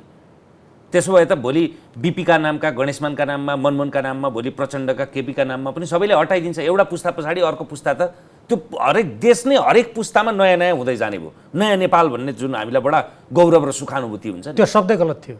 त्यो नयाँ नेपाल भन्ने पनि यो तपाईँले अघि जुन उठाउनु पनि कुरा, सबै चिज ध्वस्त गर्ने त्यसकै अङ्ग हो। त्यो पनि के हो नयाँ नेपाल भने? नेपाल नयाँ हुन्छ? नेपाल त नेपालै हो नि। नेपालमा हुने प्रणाली, अर्थतन्त्र पो नयाँ हो त? नेपाल नयाँ हुन्छ? यो नेपाल त कस्तो हो भने संवैधानिक समितिमा नेपालको नाउँ हटाउनुपर्छ भन्ने प्रस्ताव आएको थियो लिखित, निलाम्बरजी सभापति हुनुहुन्थ्यो। मैले त्यसको विरोध गरेँ, यो च्यातेर त्यहाँ हाल्नुपर्छ, फालिदिनुपर्छ त्यो निवेदन। त्यो ल्याउने सरिता गिरी हुनुहुन्थ्यो र डाक्टर प्रकाश चन्द्र लोहनीले मेरो समर्थन गर्नुभएको थियो। म कहिले बिर्सिनँ त्यो कुरा। नेपालको झन्डा परिवर्तन गर्न खोजियो। यो के हो भन्नुहुन्छ भने नि, नेपाललाई एउटा यस्तो भुमरीतिर धकेल्न खोजेको म दृश्य देखिराखेको छु कि यसको आफ्नो स्वत्व समाप्त गरिदिने, यसलाई राजनीतिक सुरक्षाको दृष्टिकोणबाट पराधीन बनाइदिने। अब भूगोल त कसैले कब्जा गर्दैन, सिमाना मात्रै चुन्ने हो है, सँगै भूगोल त कब्जा गर्ने स्थिति अहिले छैन। तर यहाँको राजनीति, यहाँको अर्थतन्त्रलाई पूर्ण रूपमा आफ्नो हातमा लिने, सुरक्षा पूर्ण रूपमा हातमा लिने, संस्कृति समाप्त गरिदिने। त्यसो भएपछि यो खोक्रो एउटा कङ्कालको रूपमा रहन्छ। तपाईँलाई मैले मसिनो रूपमा हेरिरहेको छु 10-15 वर्षदेखि, कहिले भावुक, कहिले उत्तेजक, कहिले अनेक आवरण र भागभङ्गीमा देखिएला, तर मसिनो गरी त्यो नेपाल र नेपालीत्व, यहाँको भाषा, यहाँको परम्परा अनि जातीय आधारको राज्यताका विषयमा जति बेला गगनभेदी आवाज उठाउनु पर्यो त्यति बेला एक्लो बृहस्पति जस्तो तपाईँ उठ्नुहुन्छ। कहाँ तपाईँ कम्युनिस्ट भन्ने त्यो दलभित्र चाहिँ तपाईँ असङ्गत रूपमा परेको हो कि? किनभने कम्युनिस्टको विश्वव्यापी मान्यता र तपाईँको मान्यता फरक छ। मार्क्सवादलाई मैले कसरी बुझेँ भने नि, स्वयं मार्क्सले के भनेको मैले पढेको छु भने, यो कठमुल्ला सूत्र होइन, अङ्ग्रेजी शब्द छ त्यहाँ डोगमा भन्ने, यो कठमुल्ला सूत्र होइन, यो जीवनलाई निर्देशित गर्ने गतिशील दर्शन हो भनेको छ क्या हो एउटा। दोस्रो, मार्क्सको एउटा कुरासँग मेरो कुरा मिल्दैन, तपाईँले भने ठिक हो। त्यो के हो भने, कार्ल मार्क्सले के भनेको छ भने, मानिसको अन्तर्राष्ट्रिय जाति हुनेछ, संसारका सिमाना मेटिनेछन्, संसार एउटै हुनेछ भन्ने मार्क्सले कल्पना गर्यो। तर त्यो कहिले? साम्यवादमा पुगेपछि हो। त्यसैले म आज के भन्छु भने, यदि त्यो साम्यवाद पुग्या भएदेखि एउटा कुरा हुन्थ्यो, साम्यवाद त छैन। यो त अझ भन्ने हो भने समाजवाद पनि छैन विश्वभरि। यहाँ त पुँजीवाद, समाजवाद, सामन्तवाद, निरङ्कुशवाद, सैनिकवादको मिश्रण छ। मलाई लाग्छ यो आज त द्रव्यवाद हो, अर्थतन्त्रवाद र द्रव्यवाद होइन, सामरिकवाद। त्यही त द्रव्यवाद, श्रमवाद, सामन्तवाद, धेरै वादको मिश्रण छ संसारका राज्य। यो ठिमावाद हो खासमा। राज्य सञ्चालनमा धेरै वाद छ, धर्मवाद पनि छ, धेरै वाद छन् हो, पन्थवाद। त त्यस्तो वाद भएको हुनाले त्यो मार्क्सवाद त कहिले हो त्यो त। त्यसकारण आज म राजनीतिक शास्त्रको विद्यार्थीको हैसियतले मैले गहिरो अध्ययन गर्दा के पाएको छु भने, संसारका ठुला शक्तिशाली देश बाहेक धेरै जस्तो देशहरूले आफ्नो अन्तर्राष्ट्रिय सम्बन्ध र आफ्नो राजनीतिलाई आफ्नो राष्ट्रिय हितमा आधारित गरेका छन्। म यो ठोकुवा साथ प्रमाणित गरिदिन्छु, जुनसुकै विद्वान आए पनि म बहस तथ्यबाट प्रमाणित गरिदिन्छु। त्यसैले मेरो अहिले भनाइ के रहेको छ भन्दाखेरि, जब संसारमा सिद्धान्त भन्नाले कुनै सिद्धान्तको रटबाट नचलेर राष्ट्रिय हितबाट देशहरू चल्न थालेका छन्, नभए भन्नुहोस् न आज अमेरिका र त्यो फिलिपिन्सको मार्कोसको घनिष्ठ सम्बन्ध कसरी हुन्थ्यो? के छ त त्यहाँ सिद्धान्त? केही छैन नि। अनि जेलेन्स्की र युक्रेनको अमेरिकाको सिद्धान्त के छ? त्यहाँ त नाजीहरू छन् उदाहरणको लागि। व्यापारमै चाइना र सबभन्दा ठुलो साझेदार कसरी हुन्छ? जस्तो व्यापारमा अमेरिका र चीन सबभन्दा ठुलो साझेदार कसरी हुन्छ? यो के हो भने राष्ट्रिय हित, म अलिकति पुरा गरौँ, यो राष्ट्रिय हित र स्वार्थबाट यी सम्बन्धहरू निर्देशित भएको हुनाले, सबै देशले आफ्नो हित हेर्ने भएको हुनाले नेपालले पनि त्यो गर्नुपर्छ भन्ने मेरो मान्यता छ। उदाहरण नि जस्तो तपाईँको मानव अधिकारमा उसले कुनै सम्झौता नगर्ने, महिला अधिकारमा सम्झौता नगर्ने भए अमेरिकाको साउदी अरेबिया चाहिँ सबभन्दा मित्र राष्ट्र अनि इरान चाहिँ सबभन्दा शत्रु राष्ट्र। इरान र साउदी अरेबियामा के फरक छ? तपाईँ भने ठिक हो। त्यसै भएर त मैले भने आज देशका बिचका सम्बन्धहरू अन्तर्राष्ट्रिय कानुनबाट उनीहरूले आफ्ना सिमाना आदि कूटनीति चलाउँछन् होइन। जस्तो भन्नु भियना महासन्धि, समुद्री कानुन सम्बन्धी अनेक महासन्धिहरू छन्, त्यो भइहाल्यो। त्यो एउटा आजको सभ्य विश्वको लागि मार्गनिर्देशक होइन, संयुक्त राष्ट्रसँग छ, त्यसका केही सिद्धान्तहरू छन्। तर व्यावहारिक रूपमा देशका बिचका सम्बन्धहरू र देशका आन्तरिक कतिपय कुराहरू राष्ट्रको स्वार्थ र हितबाट निर्देशित छन्। आज नेपालमा मात्रै हाम्रा निर्णयकर्ताहरू, तपाईँकै शब्द फेरि म प्रयोग गर्छु र म त टुप्पो बस्ने शीर्ष भनिनेहरू भन्छु, तिनमा के देखियो त भन्दाखेरि नेपालको राष्ट्रिय हितबाट निर्देशित नभएर आफ्नो पद स्वार्थबाट विदेशीको भक्ति गरेर शक्ति आर्जन गरेर त्यसमा टाँसिरहने कुप्रवृत्ति देखियो। आजको सबैभन्दा नेपालको समस्या, आज जुन हाम्रो राष्ट्रियता सबभन्दा ठुलो खतराको एउटा डिलमा उभिएको छ, त्यो हुनुको कारण त्यो हो। यदि हाम्रा शासकहरू, हामीहरू सबैले राष्ट्रिय हितलाई सर्वोपरि राखेर यो संविधानमा हामीले जे लेख्यौँ त्यो कुरा मात्रै मानेको भए आज एमसिसी पनि हुने थिएन, राज्य साझेदारी कार्यक्रम पनि हुने थिएन, आज माथिल्लो कर्णालीको घटना पनि घट्ने थिएन, यो नागरिकताको यो मूल्याङ्कनको दफा 5 मा जुन राज्य व्यवस्था समितिले ल्याएको यसरी रद्दीको टोकरीमा फ्याँक्ने काम पनि हुने थिएन। अन्तर्राष्ट्रिय गैर सरकारी संस्था मार्फत के अरे गैर सरकारी संस्थाहरूले माइक्रो म्यानेजमेन्टमा तलसम्म यस्तो भद्रगोल पनि मचाउने यो मचाउने पनि थिएन। अनि नेपालका प्रधानमन्त्री विदेश भ्रमण जाँदा यहाँ आजकल एउटा अचम्मको कुरा सुन्छु, मलाई कहिले हाँसो पनि लाग्छ, बडा दुःख पनि लाग्छ। कुनै ठाउँ भ्रमण गऱ्यो भने नयाँ उचाइमा पुग्ने भयो सम्बन्ध, भ्रमण गऱ्यो, के ल्यायो त भ्रमणबाट भन्नुहुन्छ भने सुल्टो ल्याएको हुँदैन, उल्टो। जस्तो शेरबहादुर देउवाजी प्रधानमन्त्री भ्रमणको रूपमा भारत जानुभयो, उहाँले लिम्पियाधुरा लिपु लेकको कालोपानीको शब्द उच्चारण गर्नु भएन, प्रबुद्ध व्यक्ति समूहको प्रतिवेदनको कुरै गर्नु भएन। उहाँले गरेर के आउनुभयो भने भारत सरकारले आफ्नो जलविद्युत सम्बन्धी ऊर्जा विद्युत सम्बन्धी जुन एउटा दीर्घकालीन उसको दृष्टिकोण र सोच थियो उसको आफ्नो राष्ट्रिय हितमा त्यसप्रति सहमति गरेर आउनुभयो उहाँ। भनेपछि यस्ता नेता यस्ता प्रधानमन्त्री भएपछि अनि राष्ट्रियतामाथि यहाँ ठुलो समस्या आउँछ कि आउँदैन? हामी आज चिन्ताको विषय त्यो हो। उत्तरार्धमा छौँ र यो सुरुमै उठाउन पनि सकिन्थ्यो होला। संक्षेपमा हामीले यत्रो कुराकानी गऱ्यौँ, तपाईँ विदेश विभागमा 15 वर्ष बसिसक्नु भएको मान्छे। होइन, बढी 15 वर्ष त मैले प्रवासमा हेरेँ।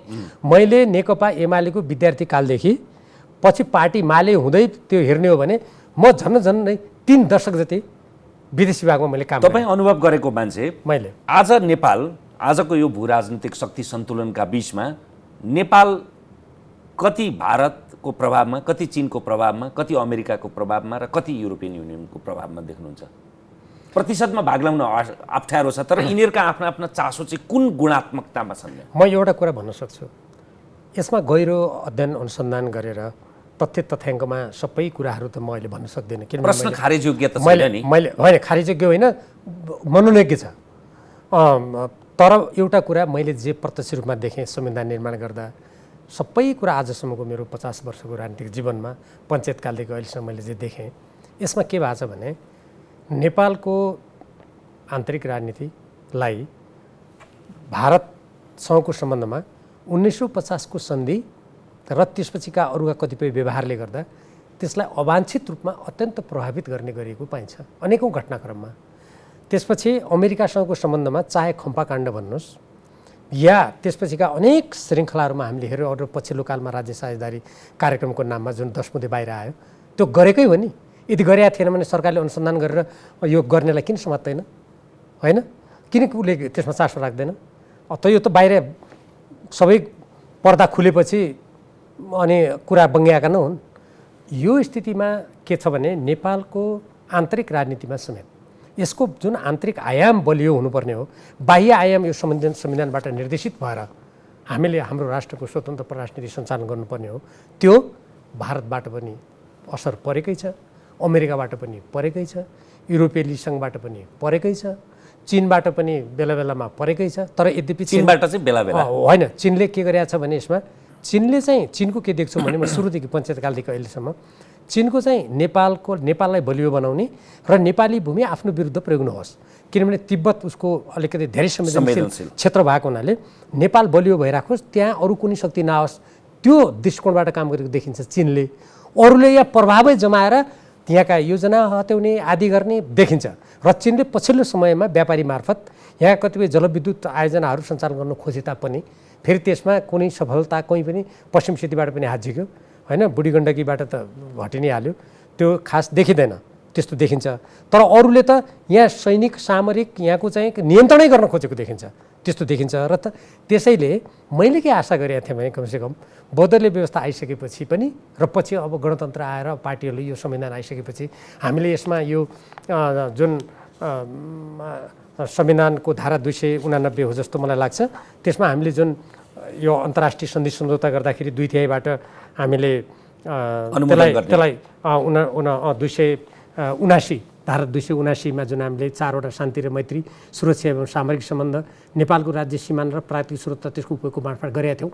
अहिले हेर्नुहोस्, मैले यो कुरा भन्नुपर्छ, यो सम्बन्धी कानुन ल्याएको छैन निर्णयकर्ताहरूले। किन नल्याएको त भन्दाखेरि कानुन ल्याएपछि त्यसबाट निर्देशित हुनुपर्ने भयो, मनपरी गर्न नपाइने भयो। अनि लगानी बढो भनेको छ, जसलाई मन लाग्यो बुढी गण्डकी आज प्रधानमन्त्री एउटा आदेश दियो, रद्द गरिदियो, अर्कोलाई दिनु मन लाग्यो अर्को गरिदियो, अरूको चौथो नेपाल विद्युत प्राधिकरणलाई बनाउन दिएकोमा उसले अस्ति भारतलाई त्यसको त्यो धितोपत्र दियो।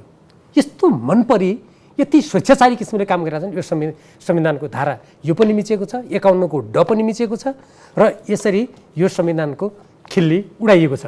र त्यसैले मैले यो गणतन्त्र आइसकेपछि, बहुदलीय व्यवस्था आइसकेपछि जसरी राजनीतिक दलले अब विगतका सबै अनुभवलाई ध्यानमा राखेर जसरी यो राष्ट्रको लागि काम गर्लान् भने ठानेको थिएँ, त्यसको विपरीत यो बाह्य हस्तक्षेप तपाईँले जे जता सङ्केत गर्नुभयो, चरम नेपालको अहिलेको परिवेशमा त्यस्तो हस्तक्षेप र यो बाह्य आयामको व्यथिति यो चरम छ। अहिले जाँदा जाँदै कालो बादलमा चाँदीको घेरा त छ नि, त्यो त गोचर हुन्छ नि। तपाईँ हामी देशका विषयमा चिन्ता गरिरहेछौँ, म प्रश्न गरिरहेको छु, तपाईँ उत्तर दिइरहनु भएको छ, कहिले संसदमा प्रश्न गर्नुहुन्छ, कहिले उत्तर दिनुहुन्छ?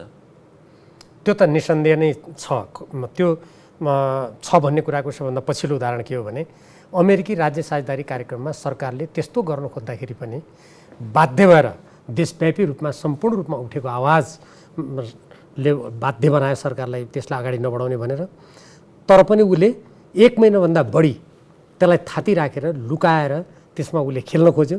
तर पनि निरन्तर देशभक्त नेपालीको आवाजको कारणले गर्दा उसले अहिले चिठी त अझै दिनु बाँकी छ, त्यो पत्र दिनुपर्छ।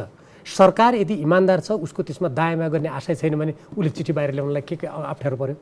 जबकि सूचनाको हक त प्रत्येक नेपाली नागरिकलाई यसै पनि छ नि। त्यसैले यो नेपालीहरूको आवाज, सञ्चारकर्मीदेखि लिएर राजनीतिक क्षेत्र सबैको आवाजको परिणामस्वरूप नेपाल त एउटा अमेरिकाको सैनिक अखडा हुनुबाट त बच्यो नि। यो धेरै महत्त्वपूर्ण कुरा हो। मैले यसलाई नेपाल र नेपालीको जित हो भनेको छु। यो नेपाललाई सैनिक अखडा बनाउनु षड्यन्त्र गर्नेहरूको पराजय हो एक चरणको। यद्यपि भित्रभित्र अझ खिचडी पकाउने र कहाँबाट अझ गर्न सकिन्छ भन्ने गरिरहेछन् भने त सुन्छु। तर पनि यति गरिसकेपछि नेपाली जनता, देशभक्त जनताले सचेततापूर्ण रूपमा आफ्नो राष्ट्रको स्वाधीनताको लागि आवाज उठाउने बाटो त अझै बलियो भयो नि। त्यसकारण चाँदीको घेरा त अवश्य छ। तर के छ भने दुःख के चिन्ता के लाग्छ भने कतै त्यो चाँदीको घेरा त पर क्षितिजमा देखियो। त्यो चाँदीको घेरा जस्तै आकाश उग्रेला भनेको त यहाँ त एक ठाउँमा बादल फुटेर गाउँ बस्ती बगाएर अघि लगिसकेछ भन्ने हुन्छ कि कतै भन्ने चिन्ता चाहिँ छ। हेर्नुहोस्, हस्, यो चासो र चिन्ता जारी राख्नुपर्छ। आज अलिक फरक किसिमको, फराकिलो किसिमको संवाद भयो। समय र संवादका लागि धन्यवाद यहाँलाई। धन्यवाद। हामीसँग हुनुहुन्थ्यो नेकपा एमालेका नेता डाक्टर भीम रावल। आजलाई तमसुमा ज्योतिर्गमयको यो श्रृङ्खला यति नै। हेर्दै रहनुहोला AP1। नमस्कार।